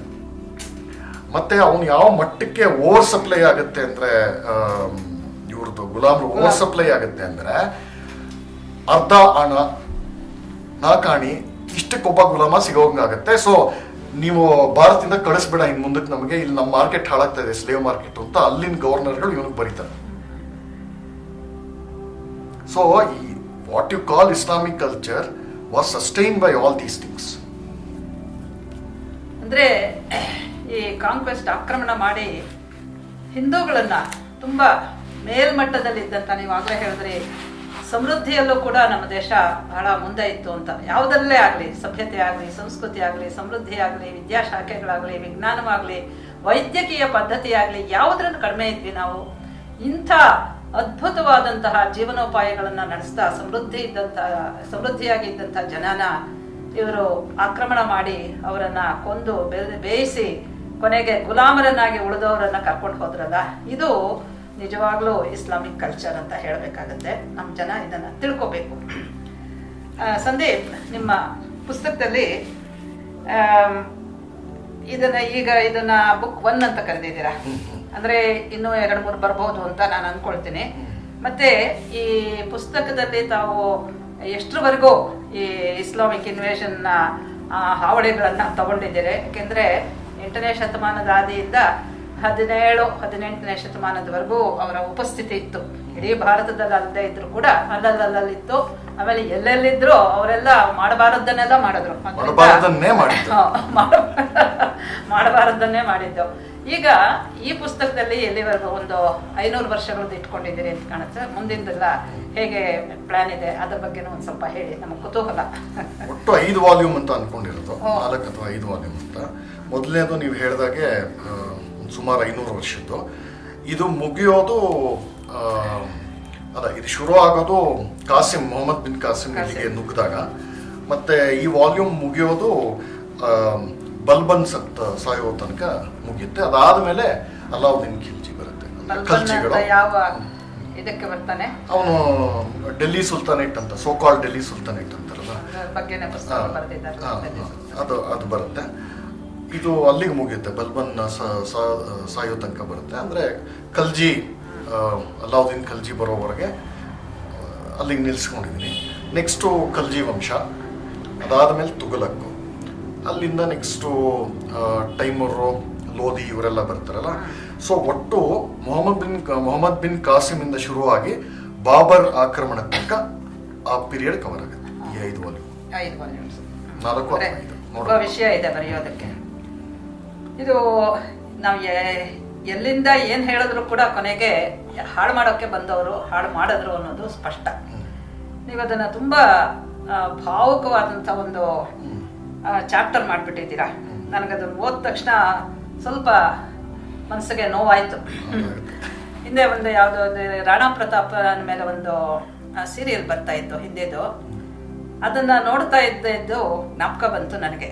ಇಲ್ಲಿ ನೀವು ಹೇಳ್ತೀರಾ the Turushka barbarian barges into the living room ಅಂತ. ಲಿವಿಂಗ್ ರೂಮ್ ಅಂದ್ರೆ ಲಿವಿಂಗ್ ರೂಮ್, ನಮ್ಮ ಲೈಫ್ ಅಲ್ಲೇ ಇರೋದು. ಮನೆಯಲ್ಲಿ ಇದ್ದಾಗ ಎಲ್ಲ ಜನರು ಕೂಡ ಸೇರಿ ನಮ್ಮ ಊಟ, ಆಟ, ಪಾಠ, ಮಾತು, ಕತೆ ಎಲ್ಲವೂ ಕೂಡ ನಮ್ಮ ಚಿಂತನೆಗಳು ಎಲ್ಲವೂ ಕೂಡ ಅಲ್ಲಿಗೆ ಒಂದು ಕೇಂದ್ರೀಕೃತವಾಗಿರುತ್ತೆ. So living room is our life line ಅನ್ನೋ ತರ ಎತ್ಕೋಬಹುದು. ಇಂಥದ್ದಕ್ಕೆ ಇಂಥ ಒಂದು ಸೀಮಿತ ಪ್ರದೇಶಕ್ಕೆ ಹೊರಗಿನಿಂದ ಅದರ ಗಂಧ ಗಾಳಿ ಇಲ್ಲದೆ ಇರುವಂತವರು, ಅರ್ಥ ತಿಳಿದೇ ಇರೋವರ ಅನರ್ಥ ಮಾಡೋದಕ್ಕೆ ಅಂತ ಬಂದಾಗ ಎಂಥ ಒಂದು ಆಘಾತ ಆಗಿರ್ಬೋದು. ಅದನ್ನ ಆ ಸೀರಿಯಲ್ ಅಲ್ಲಿ ನಾನು ನೋಡಿದೆ. ಆ ಸ್ತ್ರೀಯರು, ಪುರುಷರು, ಇವರು ಮಕ್ಕಳು ಎಲ್ಲ ಆ ಯುದ್ಧಗಳಾಗುತ್ತೆ ಅಂತ ಹೇಳುವಾಗ ಯಾವ ರೀತಿ ಅಲ್ಲಾಡ್ ಹೋಗ್ತಾ ಇದ್ರು, ಆದ್ರೂ ಕೂಡ ಹೇಗೋ ಕಷ್ಟ ಪಟ್ಕೊಂಡು ಮತ್ತೆ ಯುದ್ಧಕ್ಕೆ ತಯಾರಾಗ್ತಾ ಇದ್ರು ಅಂತ ಆ ಒಂದು ಭಾವನೆಗಳೆಲ್ಲ ನನ್ನ ಮನಸ್ಸಿಗೆ ಬಂತು. ನೀವು ಇದರಲ್ಲಿ ಈ ಪರ್ಟಿಕ್ಯುಲರ್ ಚಾಪ್ಟರ್ ಅಲ್ಲಿ ಏನ್ ಮಾಡ್ತಾ ಇದ್ದೀರಾ, ಏನೇನು ವಿಷಯಗಳು ತಂದಿದ್ದೀರಾ ಹೇಳಿ. ಅಂದ್ರೆ ಇದು ತುಂಬಾ ಇಟ್ಸ್ ವೆರಿ ಮೂವಿಂಗ್. ಆಗ್ಲೇ ನಾವು ಹೇಳದಂಗೆ ಇಷ್ಟು ಸಮೃದ್ಧಿಯಿಂದ ಕೂಡಿರುವಂತಹ ಒಂದು ಜನಾಂಗದ ಮೇಲೆ ಆಕ್ರಮಣ ಆದಾಗ ಏನೇನು ಅನ್ಯಾಯಗಳಾಗುತ್ತೆ ಅಲ್ವಾ, ಅದನ್ನ ಯಾವ ರೀತಿ ಇಲ್ಲಿ ತಂದಿದ್ದೀರಾ ಸ್ವಲ್ಪ ಹೇಳಿ. ಅದು ಸಂಕ್ಷಿಪ್ತವಾಗಿ ಹೇಳಬೇಕು ಅಂದ್ರೆ, ಈ Turushka barbarian barges into the living room ಅಂದ್ರೆ ಮೊಹಮ್ಮದ್ ಗಜ್ನಿ ಅವನು ಮಾಡಿದ್ದಂತ ದುರಾಕ್ರಮಣ, ಅವನು ಎಬ್ಸಿದ್ದ ದಾಂಧಲೆಗಳು, ಅವನು ನಾಶ ಮಾಡಿದ್ದು ದೇವಸ್ಥಾನಗಳು, ಇದು ಬೆಂಕಿ ಇಟ್ಟಿದ್ದು ಮನೆಗಳಾಗಲಿ, ನಮ್ಗೇನಂತಾರೆ ಹೊಲ ಗದ್ದೆ ಎಲ್ಲದಕ್ಕಾಗಲಿ, ಆ ಮಟ್ಟದ ಫೆರಾಸಿಟಿ, ಒಂದು ಹೊಸ ರೀತಿ ಯುದ್ಧ ಈ ಥರನೂ ಮಾಡ್ಬೋದಾ ಅನ್ನೋ ಮೊದಲನೇ ಟೇಸ್ಟ್ ಕೊಟ್ಟಿದ್ದು ಭಾರತದ ಮುಖ್ಯ ಪ್ರದೇಶ ಅಂತ ಇವತ್ತು ನಾವೇನು ಕರಿತೀವಿ ಮೇನ್ಲ್ಯಾಂಡ್ ಇಂಡಿಯಾ ಅಂತ ಸ್ಥೂಲವಾಗಿ ನಾನು ಹೇಳಿದ್ದೀನಿ. ಅಂದ್ರೆ ಈ ಅಫ್ಘಾನಿಸ್ತಾನ ಅದನ್ನೆಲ್ಲ ಬಿಟ್ಟು ಲಾಹೋರ್ ಇಂದ ಹಿಡಿದು ಅಂತ ಒಂದು ನೀವು ಲೈನ್ ತಗೊಳ್ಳಿ. ಗಜ್ನಿಯಿಂದ ಒಂದು ಸ್ಟ್ರೈಟ್ ಲೈನ್ ನೀವು ತಗೊಂಡ್ರೆ ಲಾಹೋರು, ಡೆಲ್ಲಿ, ಇಲ್ಲಿ ತನಕ ಎಲ್ಲ ಬರುತ್ತೆ. ನೀವು ಒಂದು ತಗೊಂಡ್ರೆ ರಫ್ ಆಗಿ ಈ ಥರ ಬರುತ್ತೆ. ಈ ಲಾಹೋರು ನಾರ್ತ್ ವೆಸ್ಟರ್ನ್ ಫ್ರಾಂಟಿಯರ್ ಇಂದ ಈ ಕಡೆಗೆ ಬಂದು ದೆಹಲಿಯಿಂದ ಹಿಡಿದು ಗುಜರಾತಿನ ಸೋಮನಾಥ್ ತನಕ ಒಂದು ಲೈನಲ್ಲಿ ಹೊಡ್ಕೊಂಡು ಬಂದ. ಯುದ್ಧ ಈ ಥರನೂ ಮಾಡ್ಬೋದಾ, ಇಂಥವ್ರು ಮನುಷ್ಯರು ಇರ್ತಾರಾ, ಇವ್ರಿಗೊಂದು ಮತನೂ ಇರುತ್ತಾ, ಇವ್ರಿಗೂ ಒಬ್ಬ ದೇವ್ರು ಇರ್ತಾನ ಅನ್ನೋ ಫಸ್ಟ್ ಟೇಸ್ಟು ಮೊಹಮ್ಮದ್ ಗಜ್ನಿ ಕೊಡ್ತಾನೆ. ಅದು ವಿವರಗಳೆಲ್ಲ ಆದಷ್ಟು ಇದರಲ್ಲಿ ಕೊಟ್ಟಿದ್ದೀನಿ, ಮುಖ್ಯಾಂಶಗಳು ಕೊಟ್ಟಿದ್ದೀನಿ. ಡೀಟೇಲ್ಸ್ ಇದೆ, ಇನ್ನೇನು ಡೀಟೇಲ್ಸ್ ಕೊಡೋಕ್ಕಾಗತ್ತೆ, ಇಲ್ಲಿ ಲಿಸ್ಟ್ ಕೊಡಬೇಕಾಗತ್ತೆ ಯಾವ್ಯಾವ ಊರಲ್ಲಿ ಎಷ್ಟೆಷ್ಟು ದೇವಸ್ಥಾನ ನಾಶ ಮಾಡೋದಂತ. ಆದರೆ ಅವನು ಮಾಡಿದ್ದು ಒಂದು ಮುಖ್ಯ ಏನಂತಾರೆ ಡಿಸ್ಟ್ರಕ್ಷನ್, ಆಘಾತ ಅಂದರೆ ಅದು ಮುಂದೆ ಬರೋ ಎಲ್ಲರಿಗೂ ಮಾಡೆಲ್ ಆಯಿತು. ಇವತ್ತು ನಮಗೆ ಇಡೀ ಉತ್ತರ ಭಾರತದಲ್ಲಿ ಕ್ಲಾಸಿಕಲ್ ಏರಾ ಅಂತೀವಲ್ಲ, ಒಂದೇ ಒಂದು ಹಿಂದೂ ದೇವಸ್ಥಾನ ಸಿಗಲ್ಲ. ಅಂದ್ರೆ ಗುಪ್ತರ ಕಾಲ ಮುಗಿದೋಗುತ್ತೆ ಕ್ಲಾಸಿಕಲ್ ಏರಾ, ಅದು ಒಂದೇ ಒಂದು ಇಲ್ಲ. ಇವೆಲ್ಲ ಈಗ ಸಾವಿರಾರು ವರ್ಷದಿಂದ ಇದ್ದಿದ್ದ ದೇವಸ್ಥಾನಗಳು ಇವೆಲ್ಲ. ಗುಪ್ತರು ಕಟ್ಟಿದ್ದು ಹೊಸದಾಗೆ ಇರ್ಬೋದು, ಬಟ್ ಎಲ್ಲ ಹಿಂದೂ ರಾಜರು ಹೊಸ ರಾಜವಂಶಗಳು ಎದ್ದು ಬಿದ್ದು ಇನ್ನೊಬ್ಬರು ಉದಯ ಆದಾಗಲೂ ಕೂಡ ಹಳೇದನ್ನ ಇವರು ಹಾಗೆ ಪೇಟರ್ನೇಜ್ ಕೊಟ್ಕೊಂಡು ಅದಕ್ಕೆ ಏನೇನು ಮರ್ಯಾದೆ ಕೊಡಬೇಕು, ಅದಕ್ಕೆ ಏನೇನು ಗೌರವ ದತ್ತಿಗಳು ಏನೇನು ಕೊಡಬೇಕು ಅದು ಮುಂದುವರಿಸ್ಕೊಂಡು ಹಾಗೆ ಇಟ್ಕೊಂಡಿದ್ರು. ಅದು ಯಾವುದು ಉಳಿದಿಲ್ಲ ಇವತ್ತು. ಈ ಕೆಲಸಕ್ಕೆ ಮಾದರಿ ಹಾಕೊಟ್ಟಿದ್ದಂದ್ರೆ ಇವನು, ಅಂದರೆ ಮೇನ್ಲ್ಯಾಂಡ್ ಇಂಡಿಯಾ ಅಂತೀನಲ್ಲ ಅದನ್ನ ಫಸ್ಟ್ ಮಾಡಿಕೊಟ್ಟ. ಮತ್ತೆ ಲಕ್ಷಾಂತರ ಎಕರೆಗಟ್ಟಲೆ ಚೆನ್ನಾಗಿ ಕುಯ್ಲಿಗೆ ಬಂದಿದ್ದಂಥ ಬೆಳೆನ ಲಿಟ್ರಲಿ ಬೆಂಕಿ ಹಾಕಿದ್ದಾನೆ. ಮತ್ತೆ ಹೆಂಗಸನ್ನ ಎತ್ಕೊಂಡು ಹೋಗೋದು, ಅಪಹರಣ ಮಾಡೋದು, ಈ ಗುಲಾಮಗಿರಿ ಅಂತಲ್ಲ. ಕಾಸಿಮ್ ಆ ಸೀಮಿತ ಪ್ರದೇಶ ಅವನು ಇದ್ದಿದ್ದ ಸೀಮಿತವಾದ ಅವಧಿಯಲ್ಲಿ ಇಷ್ಟು ಮಾತ್ರ ಮಾಡ್ದ, ಅವನ ಕೈಲಾಗಿತ್ತು ಇಷ್ಟು ಮಾಡ್ತಾರೆ ಅಷ್ಟು ಮಾಡ್ದ. ಇವನು ಅವನ ಸ್ಕೇಲು ಮತ್ತೆ ಅವನು ಟೈಮ್ ಎರಡೂ ತಗೋಬೇಕಾಗತ್ತೆ. ಅದು ಮಾಡಿದ ಆ ಆಘಾತದಿಂದ ಇಲ್ಲಿವರೆಗೂ ಚೇತರಿಸ್ಕೊಂಡಿದ್ದಾನೆ ಮಾಡ್ತೀನಿ. ಆದ್ರೆ ಆ ದುರಂತದ ಛಾಯೆ ಇವತ್ತು ಕಾಶಿ ದೇವಸ್ಥಾನದಲ್ಲಿ, ಮೊನ್ನೆ ತಾನೇ ನಮ್ಮ ಕೈಗೆ ಬಂದಂತ ರಾಮ ದೇವಸ್ಥಾನದಲ್ಲಿ, ಅಂದ್ರೆ ಅದು ಬಾಬರ್ ಮಾಡಿದ್ದು ಮೊಘಲ್ ಕಾಲದ ಬಿಗಿನಿಂಗ್ ಅಲ್ಲಿ. ಹಾಗೆ ಮಥುರಾ ಇದರಲ್ಲಿ ಕಾಣಿಸುತ್ತೆ. ನೀವು ಹೇಳಿದಂಗೆ ದಕ್ಷಿಣದಲ್ಲಿ ಇರುವಂತಹ ಸುಪ್ರಸಿದ್ಧ ದೇವಾಲಯಗಳ ತರನೇ ಅಲ್ಲೂ ಕೂಡ ಇತ್ತು, ಆದ್ರೆ ಯಾವುದು ಇಲ್ಲ ಅನ್ನೋದು ತುಂಬಾ ಆಶ್ಚರ್ಯ ಆಗತ್ತೆ. ನೋಡಿ, ಸಾಮಾನ್ಯವಾಗಿ ಇತಿಹಾಸದ ವಿದ್ಯಾರ್ಥಿಗಳಿಗೆ ಈ ಹಿನ್ನೆಲೆ ಎಲ್ಲ ಇಲ್ಲದೆ ಇರೋದ್ರಿಂದ ಉತ್ತರ ಭಾರತದಲ್ಲಿ ಏನೂ ಇಲ್ಲ ಅನ್ಕೊಂಡ್ಬಿಡ್ತಾರೆ. ಆದ್ರೆ ವಸ್ತುತಃ ಇದ್ದಿದ್ದನ್ನ ಹಾಳು ಮಾಡಿದ್ರು ಅಂತ ವಿಷಯನ ಹೇಳೋದೇ ಇಲ್ಲ. ಅದು ಬಹಳ ಮುಖ್ಯವಾಗಿರುವಂತಹದ್ದು, ನಾವು ತಿಳ್ಕೋಬೇಕು ಇಂಥ ಪುಸ್ತಕಗಳನ್ನು ಓದಿ. ಕಾಶಿ ಮಥುರಾ ಅಯೋಧ್ಯ ಅಂತ ಹೇಳಿದ್ರಲ್ಲ, ಅದಕ್ಕಿಂತ ಮುಖ್ಯ ಅಂದ್ರೆ ನಮ್ಮ ಭಾರತ ವರ್ಷ, ಅಖಂಡ ಭಾರತ ವರ್ಷ ಅಂತ ಏನಿತ್ತು, ಮೈನಸ್ ಇನ್ಕ್ಲೂಡಿಂಗ್ ಪಾಕಿಸ್ತಾನ, ಅಫ್ಘಾನಿಸ್ತಾನ, ಅಲ್ಲಿ ಮುಖ್ಯವಾದ ಒಂದು ತೀರ್ಥಕ್ಷೇತ್ರ. ಈಗ ಕಾಶಿ, ಅವಂತಿ, ಅಯೋಧ್ಯ, ಮಾಯಾ ಇದೆಯಲ್ಲ, ನಮ್ಮಲ್ಲಿ ಎಷ್ಟೋ 12 ಸೂರ್ಯಕ್ಷೇತ್ರಗಳಲ್ವಾ ಪ್ರಸಿದ್ಧವಾದ. ಜ್ಯೋತಿರ್ಲಿಂಗ ಅಲ್ಲ, ಸೂರ್ಯ ದೇವಸ್ಥಾನ, ಆದಿತ್ಯ ದೇವಸ್ಥಾನಗಳು, ಕೋಣಾರ್ಕ ಇಲ್ಲಿ ಮೂಲ ಸ್ಥಾನ. ಅದಕ್ಕೆ ಕಾಂಚೀಪುರಂಗೆ ಇರೋಷ್ಟು ಅಥವಾ ಅಯೋಧ್ಯೆಗೆ ಇರುವಷ್ಟೇ ಪಾವಿತ್ರ್ಯತೆ ಇತ್ತು. ಇವನು ಕಾಸಿಂ ಬಂದಾಗ ಅವನು ಬರೋ ಕಾಲಕ್ಕೆ ಸುಮಾರು 600-700 ವರ್ಷದ ಇತಿಹಾಸ ಇತ್ತು. ಅದೊಂದು ಪುಣ್ಯಕ್ಷೇತ್ರ, ತೀರ್ಥಕ್ಷೇತ್ರ ಅಂತ. ಅಲ್ಲಿ ನೋಡಬೇಕು ನಾವು ಈ ಇತಿಹಾಸ, ಇನ್ವೇಡರ್ಸ್ ಅಂಡ್ ಇನ್ಫಿಡೆಲ್ಸ್ ಇತಿಹಾಸ ಕರೆಕ್ಟ್ ಗುರುತಿಸ್ಕೊಳ್ಳುವಂಥ ಒಂದು ದೊಡ್ಡ ಮೈಲಿಗನ್ನು ನಮಗೆ ಅಲ್ಲಿ ಸಿಗುತ್ತೆ. ಅಂದ್ರೆ ಪ್ರಯಾಗ ಯಾವ ರೀತಿ ತೀರ್ಥಕ್ಷೇತ್ರ, ಅದು ಮೂಲ ಸ್ಥಾನನೂ ಹಾಗೆ ಇತ್ತು, ನದಿ ಹತ್ರ ಅಲ್ವಾ, ಬಾರ್ಡರಿಂಗ್ ರಿವರ್ ಮೂಲ ಸ್ಥಾನ. ಅದೇನಾಯ್ತು, ಎಷ್ಟು ಕುತಂತ್ರ ಮಾಡ್ತಾನೆ ಅಂದ್ರೆ ಅವನು ಮುಲ್ತಾನ್ ಆಯ್ತು. ಅದ್ರ ಮೇಲೆ ಒಂದು ಸೆಪರೇಟ್ ಚಾಪ್ಟರ್ ಇದೆ ಅನ್ಸುತ್ತೆ ಇದರಲ್ಲಿ. ಅದು ಏನ್ ಮಾಡ್ತಾನೆ ಅಂದ್ರೆ ಕಾಸಿಮ್ಮು ಎಷ್ಟು ಧೂರ್ತತೆ ಇರುತ್ತೆ ನೋಡಿ. ಅದು ನುಗ್ಗದ ಮೇಲೆ, ಮೂಲಸ್ಥಾನದ ನಗರದೊಳಗೆ ನುಗ್ಗದ ಮೇಲೆ ಆ ದೇವಸ್ಥಾನ ನೋಡ್ ಒಂದು ತಲೆ ಕೆಟ್ಟೋಗುತ್ತೆ ಅವನಿಗೆ. ಅವ್ರು ಅಲ್ಲಿರೋರು ಹೇಳ್ತಾರೆ ಇದನ್ನೇನು ಮಾಡಬೇಡ ಅಂತ. ಅವನಿಗೆ ಅಷ್ಟರಲ್ಲಿ ನಮ್ಮ ಹಿಂದೂಗಳು ಆಚಾರಗಳು, ಇನ್ನೊಂದು ನಂಬಿಕೆಗಳೆಲ್ಲ ಒಂದು ಮಟ್ಟಕ್ಕೆ ಅರ್ಥ ಆಗಿರುತ್ತೆ ಮೊಹಮ್ಮದ್ ಬಿನ್ ಕಾಸಿಮ್ಗೆ. ಅವ್ನು ಏನು ಮಾಡ್ತಾನೆ ಅಂದರೆ ಹಸುಗಳನ್ನೆಲ್ಲ ಸಾಯಿಸ್ಬಿಟ್ಟು ಅದರ ಇಂಟೆಸ್ಟೈನ್ ಇರುತ್ತಲ್ಲ ಅದನ್ನ ಹಾರ ಹಾಕ್ತಾನೆ. ಇದು ಎಲ್ಲರೂ ಮಾಡಿದ್ದೆ. ಹಾರ ಹಾಕ್ಬಿಟ್ಟು ಆ ದೇವಸ್ಥಾನ ಏನು ಒಡೆಯಲ್ಲ. ಎಷ್ಟು ದೂರದೃಷ್ಟಿಯಿಂದ ಈ ಕುಬುದ್ಧಿ ಇದೆಯಲ್ಲ, ಯಪ್ಪ ಯಾತಕ್ಕೆ ಒಡೆಯೋದಿಲ್ಲ ಅಂದರೆ ಅವನಿಗೆ ಗೊತ್ತು ನಾವಿರೋದು ಹಾಸ್ಟೈಲ್ ದೇಶದಲ್ಲಿ, ನಮ್ಮ ಮೆಜಾರಿಟಿ ಸುತ್ತಮುತ್ತಲು ನಮ್ಮ ಶತ್ರುಗಳೆಲ್ಲ ಹಿಂದೂಗಳೇ, ನಮ್ಮ ಸಂಖ್ಯೆ ಜಾಸ್ತಿ ಇಲ್ಲ, ಇವತ್ತಲ್ಲ ನಾಳೆ ನಾನು ವಾಪಸ್ ಹೋಗ್ಬೇಕು. ಏನ್ ಮಾಡ್ತಾನೆ ಅಂದ್ರೆ ಅಲ್ಲಿ ಒಬ್ಬ ಗವರ್ನರ್ ಅನ್ನು ಬಿಡ್ತಾನೆ. ಬಿಟ್ಬಿಟ್ಟು ಈ ದೇವಸ್ಥಾನಕ್ಕೆ ಬರುವಂತ ಅಷ್ಟೂ ದುಡ್ಡು ಸಾಬರ್ಗೆ ಸೇರ್ಬೇಕು. ದುಡ್ಡು ಬರುತ್ತಲ್ಲ, ಯಾಕೆ ದೇವಸ್ಥಾನ ಯಾಕೆ ಹೊಡಿತೀಯ ಅಂತ. ಇದು ಇದು ಮೂಲಸ್ಥಾನ ದೇವಸ್ಥಾನನ ಒಡೆದಾಕಿದ್ದು ಐ ಥಿಂಕ್ 10ನೇ ಶತಮಾನದಲ್ಲ. ಯಾವನೊಬ್ಬ ಶಿಯಾ ಅವನು ಇದಾನೊಬ್ಬ, ನನ್ನ ಹೆಸರು ಮರ್ತೋಯ್ತು, ಅವನು ಅದನ್ನ ಧ್ವಂಸ ಮಾಡ್ತಾನೆ. ನೀವು ದೇವಸ್ಥಾನ ಒಡೆಯೋ ವಿಚಾರ ಹೇಳಿದ್ರಿ.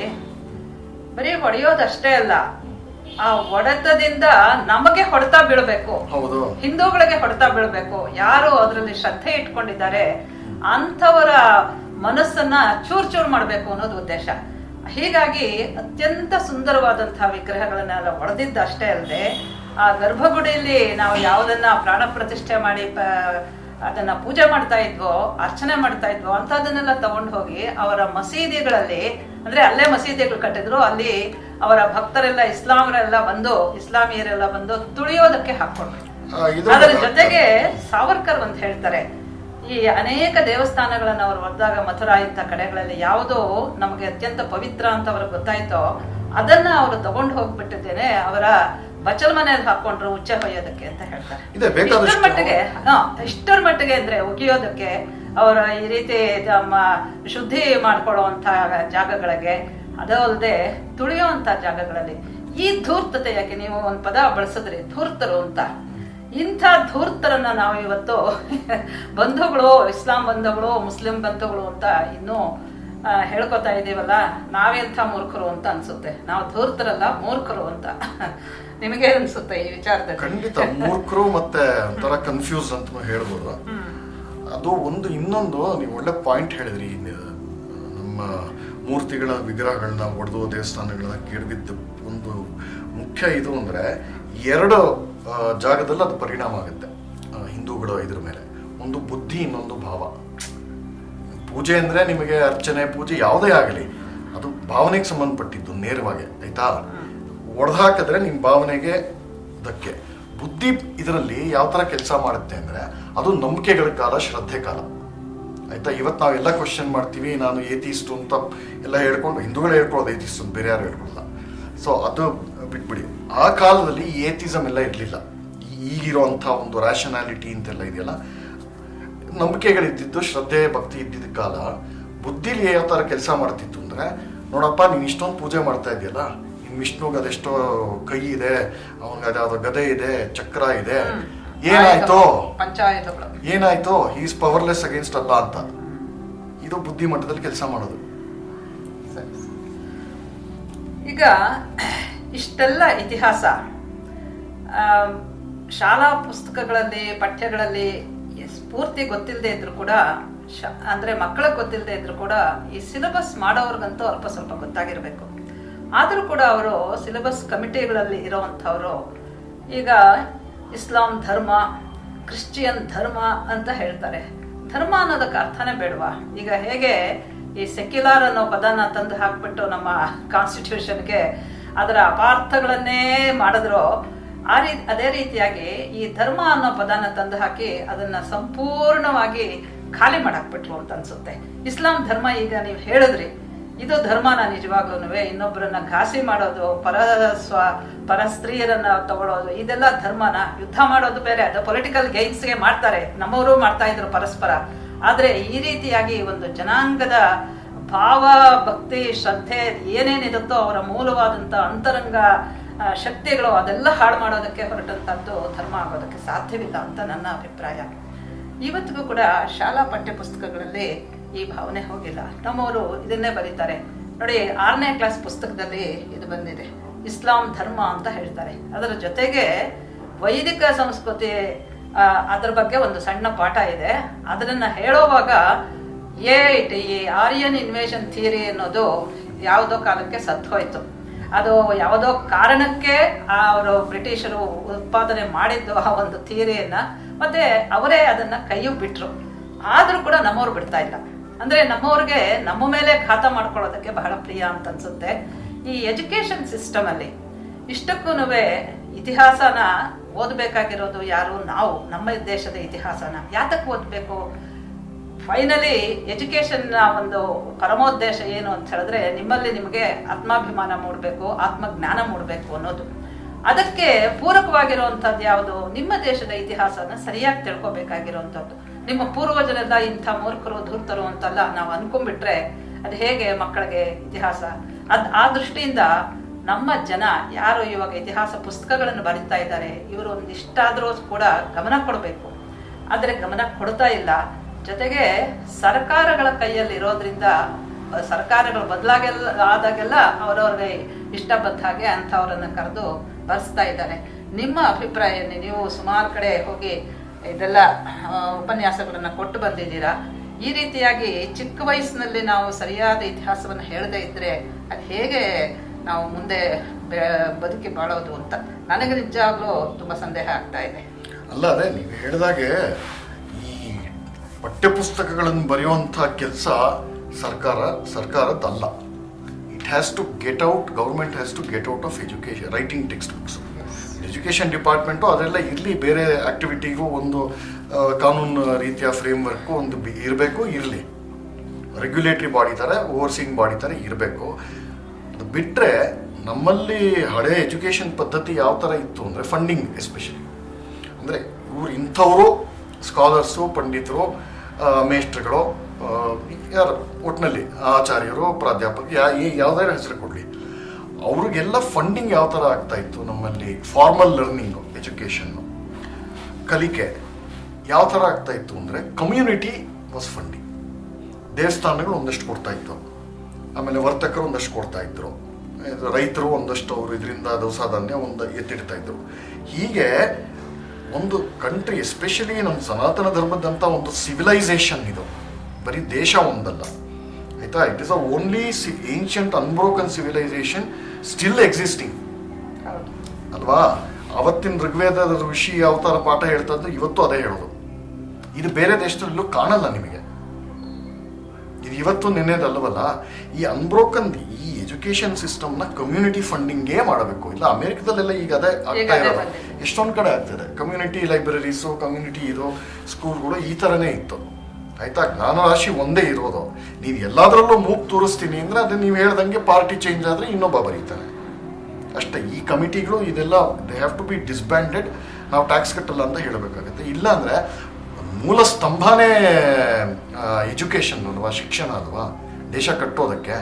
ನೀವು ಅದನ್ನೇ ಅಲ್ಲಾಡಿಸ್ತಾ ಇದ್ದೀರಾ, ಅದರ ಬಗ್ಗೆ ಫೋಕಸ್ ಕೊಡ್ತಾ ಇಲ್ಲ ಅಂತ ಅಂದರೆ ಅದು ಏನು ಮಾಡೋಕ್ಕಾಗುತ್ತೆ? ಅದೇ ಅದು ಯಾರೋ ಹೇಳಿದ್ರಲ್ಲ, ಯಾವ ರೀತಿ ಇತ್ತು ಎಜುಕೇಷನ್ ಅಂದರೆ, ಒಂದು ಹುಡುಗನೋ ಹುಡುಗಿನೋ ಮಗು ಹೋಗಿ ಸೇರಿಕೊಡುತ್ತೆ ಸ್ಕೂಲಿಗೆ, 18-20 ವರ್ಷ ಡಿಗ್ರಿ ಅಂತ ಇಟ್ಕೊಡಿ, ಬುಗುರಿ ಬುಗುರಿ ಪೂರ್ತಿ ಡಿಗ್ರಿ ಅಕ್ವೈರ್ ಆಗೋವಾಗ ಒಂದು ಕಡೆ ನಿಮಗೆ ಸೈನ್ಸು ಇನ್ನೊಂದು ಎಲ್ಲ ಹೇಳ್ಕೊಡ್ತಾರೆ, ಅದು ಫಿಸಿಕಲ್ ಸೈನ್ಸ್. ಅದು ಬಿಟ್ಟುಬಿಡಿ, ನಿಜವಾದ ಎಜುಕೇಷನ್ ಏನು ಸಿಗಬೇಕು ಅದೇನು ಹೇಳ್ಕೊಡ್ತಾ ಇದ್ದಾರೆ? ವಿವೇಕಾನಂದರು ಹೇಳಿದ್ರಲ್ಲ, when a child first goes to school, the first thing is teachers tell them that his father is an idiot and his mother is a superstitious ಅಂತ, and all your ancestors were monkeys ಅಂತ. ಅವತ್ತಿಂದ ನಾವು ಚೇಂಜೇ ಆಗಿಲ್ಲ ನೋಡಿ. ಅದನ್ನು ನಾವು ವಿವೇಕಾನಂದರು ಹೇಳಿದ್ದನ್ನು ನಾವು ಅದನ್ನು ಏನಂತಾರೆ, ಅದನ್ನು ವಿರೋಧಿಸ್ತಾರೆ ನಮ್ಮ ಕಾಲ ಕಳೆದು ಬಿಡ್ತೀವಿ. ಸೊ ನೀವು ಏನು ಹೇಳ್ಕೊಡ್ತಾರೆ, ಮತ್ತೆ ಅವ್ನು 18 ಡಿಗ್ರಿ ಆಗೋವರೆಗೆ ಏನು ಹೇಳ್ಕೊಡ್ತಾರೆ? ಇದನ್ನ ತಾನೇ ಹೇಳ್ಕೊಡೋದು. ನೀವೆಲ್ಲ ಸೂಪರ್ ಸ್ಟಿಷಿಯಸ್ಸು, ಈ ದೇಶದಲ್ಲಿ ಏನು ಚೆನ್ನಾಗಿಲ್ಲ, ಒಳ್ಳೇದಿಲ್ಲ ಅಂದರೆ 20 ವರ್ಷ ಆದಮೇಲೆ ಅಮೇರಿಕಕ್ಕೋ ಯುರೋಪ್ಗೋ ಪಾಸ್ಪೋರ್ಟ್ ಫಸ್ಟ್ ವೀಸಾ ಸಿಕ್ಕಿದ ತಕ್ಷಣ ಎಗರೋಗ್ತಾನೆ. ಎಗರೋಗೋದಲ್ಲ, ಅಲ್ಲಿ ಹೋಗಿ ಏನು ಹೇಳ್ತಾನೆ ಅವ್ನ ಕೊಲೀಗ್ಸ್ಗೆ, ಅಲ್ಲಿರೋ ಸಮಾಜಕ್ಕೆ, ಹೊಸ ಸಮಾಜಕ್ಕೆ, ಇಂಡಿಯಾ ಇಸ್ ಬ್ಯಾಕ್ವರ್ಡ್ ಅಂತ. ಅವ್ರು ನಮಗೆ ಹೇಳಿದ್ದಿನ ಇವನು ಅವ್ನ ದೇಶದ ಬಗ್ಗೆನೇ ಅವ್ರ ಪಾಠ ಹೇಳ್ತಾನೆ. ನೋಡಿ, ಇದು ಎಷ್ಟೋ ಆಳಕ್ಕೆ ಇಳಿದಿದೆ ಅಂತ ಹೇಳಿದ್ರೆ, ನನ್ನ ಅನುಭವಕ್ಕೆ ಬಂದಿದ್ದು ಒಂದು ಸಣ್ಣ ಉದಾಹರಣೆ ಕೊಡ್ತೇನೆ. ನಾನು ಪಾಣಿನಿಯ ಮಾಹೇಶ್ವರ ಸೂತ್ರಗಳನ್ನು ಇಟ್ಕೊಂಡು ಯಾವುದು ಭಾರತೀಯ ವರ್ಣಮಾಲೆಗೆ ಅತ್ಯಂತ ವೈಜ್ಞಾನಿಕವಾದಂತಹ, ಕ್ರಮಬದ್ಧವಾದಂತಹ ಸುಂದರ ರೂಪವನ್ನು ಕೊಟ್ಟಿದೆಯೋ, ಪಾಣಿನಿಗೆ ನಾವೆಲ್ಲ ನಮಸ್ಕಾರ ಮಾಡಬೇಕು. ಅದನ್ನು ಆಧಾರವಾಗಿ ಇಟ್ಕೊಂಡು ಒಂದು ಚಲನಚಿತ್ರ ಮಾಡಿದೆ, ಶಿವಸೂತ್ರ ಜಾಲ ಅಂತ. ಅದನ್ನು ಮಕ್ಕಳಿಗೆ ತೋರಿಸ್ಬೋದು ಅಂತ ಅದಕ್ಕೆ ಅಪ್ಲಿಕೇಶನ್ ಕೊಟ್ಟರು ಯಾರೋ ನನಗೆ ಗೊತ್ತಿರೋರು. ಈ DSCRT-ನಲ್ಲಿ ಅದನ್ನು ನೋಡಿಬಿಟ್ಟು ನೀವು ಹೇಳಿದ್ರಲ್ಲ, ಹೀಗೆ ಹೇಳಿದ್ದಾರೆ ಅಂದರೆ ಯಾವ್ಯಾವ ಮಟ್ಟಕ್ಕೆ ಇಳಿದಿದ್ದಾರೆ ನಮ್ಮ ಜನ ಅಂತ. ಅದರಲ್ಲಿ ಮೊದಲು ಶಿವನ ನೃತ್ಯ ಬರುತ್ತೆ. ಶಿವನ ಡಮರು ನಿನಾದವೇ ಅವನಿಗೆ ಅಕ್ಷರಗಳ ಒಂದು ಶಬ್ದ ಜಾಲದ ಹಾಗೆ ಕಾಣಿಸುತ್ತೆ, ಐ ಒನ್ ರೂಲ್ ರುಕ್ ಅಂತ. ಅದನ್ನ ಇಟ್ಕೊಂಡು ಸೂತ್ರಗಳನ್ನು ಮಾಡಿ ಅದರ ಆಧಾರದ ಮೇಲೆ ಇಡೀ ಅಷ್ಟಾಧ್ಯಾಯಿ ವ್ಯಾಕರಣವನ್ನು ಬರೆದ. ಪ್ರಪಂಚದಲ್ಲಿ ಎಲ್ಲೂ ಇಂಥ ಅದ್ಭುತ ನಡೆದಿಲ್ಲ. ಆ ಪಾಣಿನಿಯ ಧೀಶಕ್ತಿಗೆ ನಮೋ ನಮಃ ಅಂತ ಅನ್ಬೇಕು. ಅದನ್ನು ಒಂದು ಸಣ್ಣ ಪರಿಚಯ ಮಾಡಿಕೊಳ್ಳೋ ಅಂಥ ಈ ಸಿನಿಮಾ ಇದರಲ್ಲಿ ಈಶ್ವರನ ನೃತ್ಯ ಬರುತ್ತೆ. Because it's A part of the integral part of the film. ಅದನ್ನು ನೋಡಿಬಿಟ್ಟು ನಮ್ಮ ದೇಶ ಸೆಕ್ಯುಲರ್ ದೇಶವಂತೆ, ಅಂದರೆ ಅದೇನೋ ಹೇಳ್ತಾರಲ್ಲ ಧರ್ಮ ನಿರಪೇಕ್ಷ ದೇಶವಂತೆ, ಆದ್ದರಿಂದ ಈಶ್ವರನ ನೃತ್ಯವನ್ನು ಮೊದಲು ತೋರ್ಸೋಕ್ಕಾಗೋದಿಲ್ಲ ಗೌರ್ಮೆಂಟ್ ಸ್ಕೂಲಲ್ಲಿ ಅಂತ ನೀವು ಇವಾಗ ಹೇಳಿದ್ರಲ್ಲ.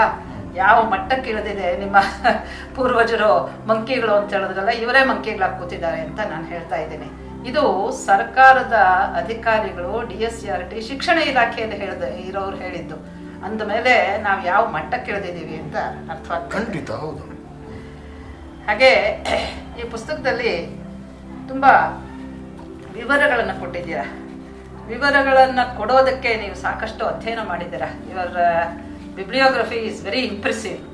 ಇದರಲ್ಲಿ ತುಂಬ ಪ್ರಮುಖವಾದ ಪ್ರಾಚೀನವಾದ, ಅಂದರೆ ಇದನ್ನೆಲ್ಲ ಓದಿದ್ರೆ ಏನು ನಮ್ಗೆ ಗೊತ್ತಾಗುತ್ತೆ ಅಂತ ಹೇಳಿದ್ರೆ, ಈಗಲೇ ಎಲ್ಲ ಬರಿತಾ ಇರೋದು, ಹಿಂದಿನವರು ಕೂಡ ತುಂಬ ಚೆನ್ನಾಗೇ ಬರೆದಿಟ್ಟಿದ್ದಾರೆ. ಆದರೆ ಅದನ್ನು ಹೇಳೋದಕ್ಕೆ ಹೋಗಲಿಲ್ಲ. ಅದನ್ನು ಮೇನ್ ಸ್ಟ್ರೀಮಲ್ಲಿ, ಅಂದರೆ ಟೆಕ್ಸ್ಟ್ ಬುಕ್ಗಳಲ್ಲಾಗಲಿ ಸಾಮಾನ್ಯ ಜನರಿಗೆ ತಿಳಿಸೋವಂತಹ ವ್ಯವಸ್ಥೆ ಆಗಲಿ ಇರಲಿಲ್ಲ. ಎಷ್ಟರ ಮಟ್ಟಿಗೆ ಅಂತ ಹೇಳಿದ್ರೆ, ತಿಳಿಸೋಕೆ ಹೋದರೆ ಅವ್ರ ಕೈಯನ್ನು ಕತ್ತರಿಸೋದು, ತಲೆ ಕತ್ತರಿಸೋವಂಥದ್ದು. ಅದಕ್ಕೆ ಉದಾಹರಣೆ ಅಂತ ಹೇಳಿದ್ರೆ, ಸುಭಾಷ್ ಚಂದ್ರ ಬೋಸನ್ನ ಕುರಿತು ಒಂದು ಸಿನಿಮಾ ಮಾಡಿದ್ದರಂತೆ. ಅದನ್ನ ಇವರು ನಮ್ಮ ವಲ್ಲಭಾಯ್ ಪಟೇಲ್ ಅವರು ಅದನ್ನ ಇಂದಿರಾ ಗಾಂಧಿ ಸುಟ್ಟಾಕ್ಸಿದ್ರು ಅಂತ ಹೇಳ್ತಾರೆ. ಅಂದ್ರೆ ಯಾವುದು ನಮ್ಮ ಜನಕ್ಕೆ ಒಂದು ಉತ್ಸಾಹ, ಒಂದು ಸ್ಫೂರ್ತಿ, ಒಂದು ಮಾರ್ಗದರ್ಶನ ಮಾಡಬಹುದು ಅಂಥದ್ದು ಎಲ್ಲವನ್ನೂ ಕೂಡ ಹಾಳು ಮಾಡೋದಕ್ಕೆ ನಿಂತ್ಕೊಂಡ್ಬಿಟ್ರು ನಮ್ಮ ಸರ್ಕಾರಗಳು. ಈ ದೃಷ್ಟಿನಲ್ಲಿ ಕಾಂಗ್ರೆಸ್ ಸರ್ಕಾರ ನಮ್ಮನ್ನ ಆಳಿದ್ದು, ಅಂದರೆ ಮುಖ್ಯವಾಗಿ ಕಳೆದ ಹಲವು ದಶಕಗಳಲ್ಲಿ ಇವರ ಕೊಡುಗೆ ಏನಿದೆ. ಇಸ್ಲಾಮಿಕ್ ಕಲ್ಚರ್ ಬಂದು ಅಂದರೆ ಕಲ್ಚರ್ ಅಂತ ಹೇಳೋದಕ್ಕಾಗೋದಿಲ್ಲ ಅದನ್ನು. ಈ ಇಸ್ಲಾಮಿಕ್ ಇನ್ವೇಷನ್ನಿಂದ ದೇಶಕ್ಕೆ ತುಂಬ ಹಾನಿಯಾಗಿದೆ. ಅದೇ ರೀತಿ ಪೋಸ್ಟ್ ಇಂಡಿಪೆಂಡೆನ್ಸ್ ಸ್ವಾತಂತ್ರ್ಯ ಉತ್ತರ ಕಾಲದಲ್ಲೂ ಕೂಡ ಅದನ್ನೇ ಮುಂದುವರಿಸಿದ್ರು ಈ ಕಾಂಗ್ರೆಸ್ನವರು. ಅದರ ಬಗ್ಗೆ ಒಂದು ಸ್ವಲ್ಪ ಡೀಟೇಲ್ಸ್ ಹೇಳಿ, ಯಾಕೆಂದರೆ ನೀವು ಅದನ್ನು ಸಾಕಷ್ಟು ಅಧ್ಯಯನ ಮಾಡಿದ್ದೀರಾ. ನಮ್ಮ ವೀಕ್ಷಕರ ಉಪಯೋಗಕ್ಕಾಗಿ ಕೆಲವು ವಿಚಾರಗಳನ್ನು ಹೇಳ್ಬೋದು ನೀವು. ಯಾಕೆಂದರೆ ಇಲ್ಲಿ ಪುಸ್ತಕಗಳಿದೆ ಬಿಬ್ಲಿಯೋಗ್ರಫಿನಲ್ಲಿ. ನೀವು ಅನೇಕರನ್ನ ಈಗಾಗಲೇ ಮುನ್ಷಿಯವ್ರನ್ನ ಹೇಳಿದ್ರಿ, ಮಜುಮ್ದಾರ್ ಅಂತವ್ರೆಲ್ಲ, ಸರ್ಕಾರರು, ಆಮೇಲೆ ಸಾವರ್ಕರ್, ಇಂಥವರೆಲ್ಲ ಬೇಕಾದಷ್ಟು ಬರೆದಿದ್ದಾರೆ. ಆದರೆ ಅದನ್ನ ಮುಂದಕ್ಕೆ ಬರೋದಕ್ಕೆ ಬಿಡಲಿಲ್ಲ. ಅದೇ ಆಯ್ತು. ಇದನ್ನ 4-5 ಆ್ಯಂಗಲಿಂದ ಹೇಳ್ಬೋದು. ನೀವು ಕಾಂಗ್ರೆಸ್ ಸರ್ಕಾರ ಸುಮಾರು ಒಟ್ಟು ಮೊತ್ತದಲ್ಲಿ 55 ವರ್ಷ ಆಡಿದೆ ನಮ್ಮನ್ನು, ಆಯ್ತಾ? 70ರಲ್ಲಿ 70 ವರ್ಷ, 73 ವರ್ಷದಲ್ಲಿ 55 ವರ್ಷ ಆಡಿದೆ. ಯಾವ ಇಸ್ಲಾಮಿಕ್ ದಾಳಿಗಳಾಗಲಿ, ಆಮೇಲೆ ಬ್ರಿಟಿಷ್ ಅವರು ಮಾಡಿದ್ದಂಥ ನಮ್ಮ ಹಿಂದೂ ಸಮಾಜನ ಒಡೆದಾಳೋದಾಗಲಿ, ಹಿಂದೂ ಮುಸ್ಲಿಮನ್ನ ಒಡೆದಾಳೋದು ಸಪ್ರೇಟ್ ಬಿಟ್ಬಿಡಿ, ಅದು ಹಿಂದೂ ಸಮಾಜನೇ ಒಡೆದಾಳೋದಾಗಲಿ, ಮತ್ತು ಇಂಗ್ಲೀಷ್ ಎಜುಕೇಷನ್ನು, ಮೆಕಾಲೇದು ಇದೆಲ್ಲ ಗೊತ್ತಿರೋದೆ. ಇದು ಯಾವುದೂ ಮಾಡದೇ ಇರೋ ಕೆಲಸ ಈ 70 ವರ್ಷದಲ್ಲಿ ಕಾಂಗ್ರೆಸ್ ಆಡಳಿತ ಮಾಡಿದೆ. ಅದನ್ನ ಸಪ್ರಮಾಣವಾಗಿ ಹೇಳ್ಬೋದು ತಾವು. ಖಂಡಿತ ಸಪ್ರಮಾಣವಾಗಿ ಹೇಳ್ಬೋದು. ಅದೇ ನಮ್ದು ಅದ್ರ ಬೇಕಾದಷ್ಟು ವಿವರಗಳು ಇದರಲ್ಲಿ ಕೊಟ್ಟಿದ್ದೀನಿ.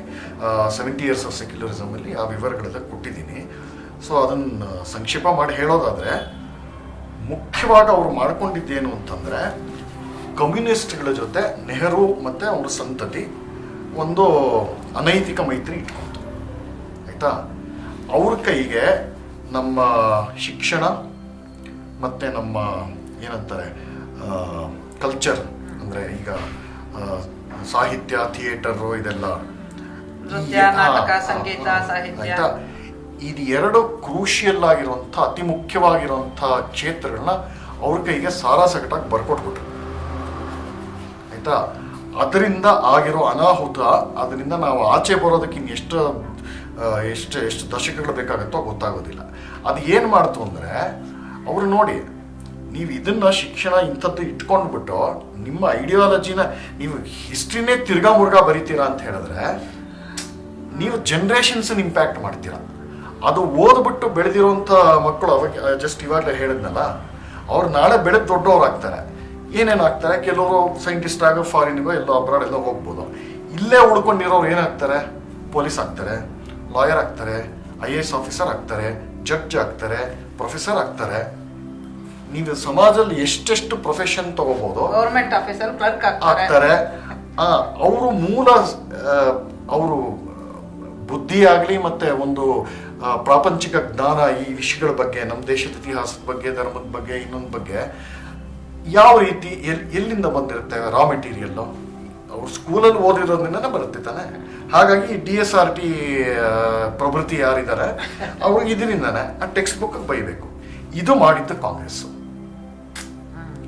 ಈ ಬೇರಲ್ಲಿ ಹಿಡ್ಕೊಂಡ್ರು ಕಾಂಗ್ರೆಸ್ ಕಮ್ಯುನಿಸ್ಟರು. ಸೊ ಹಾಗಾಗಿ ಒಂದು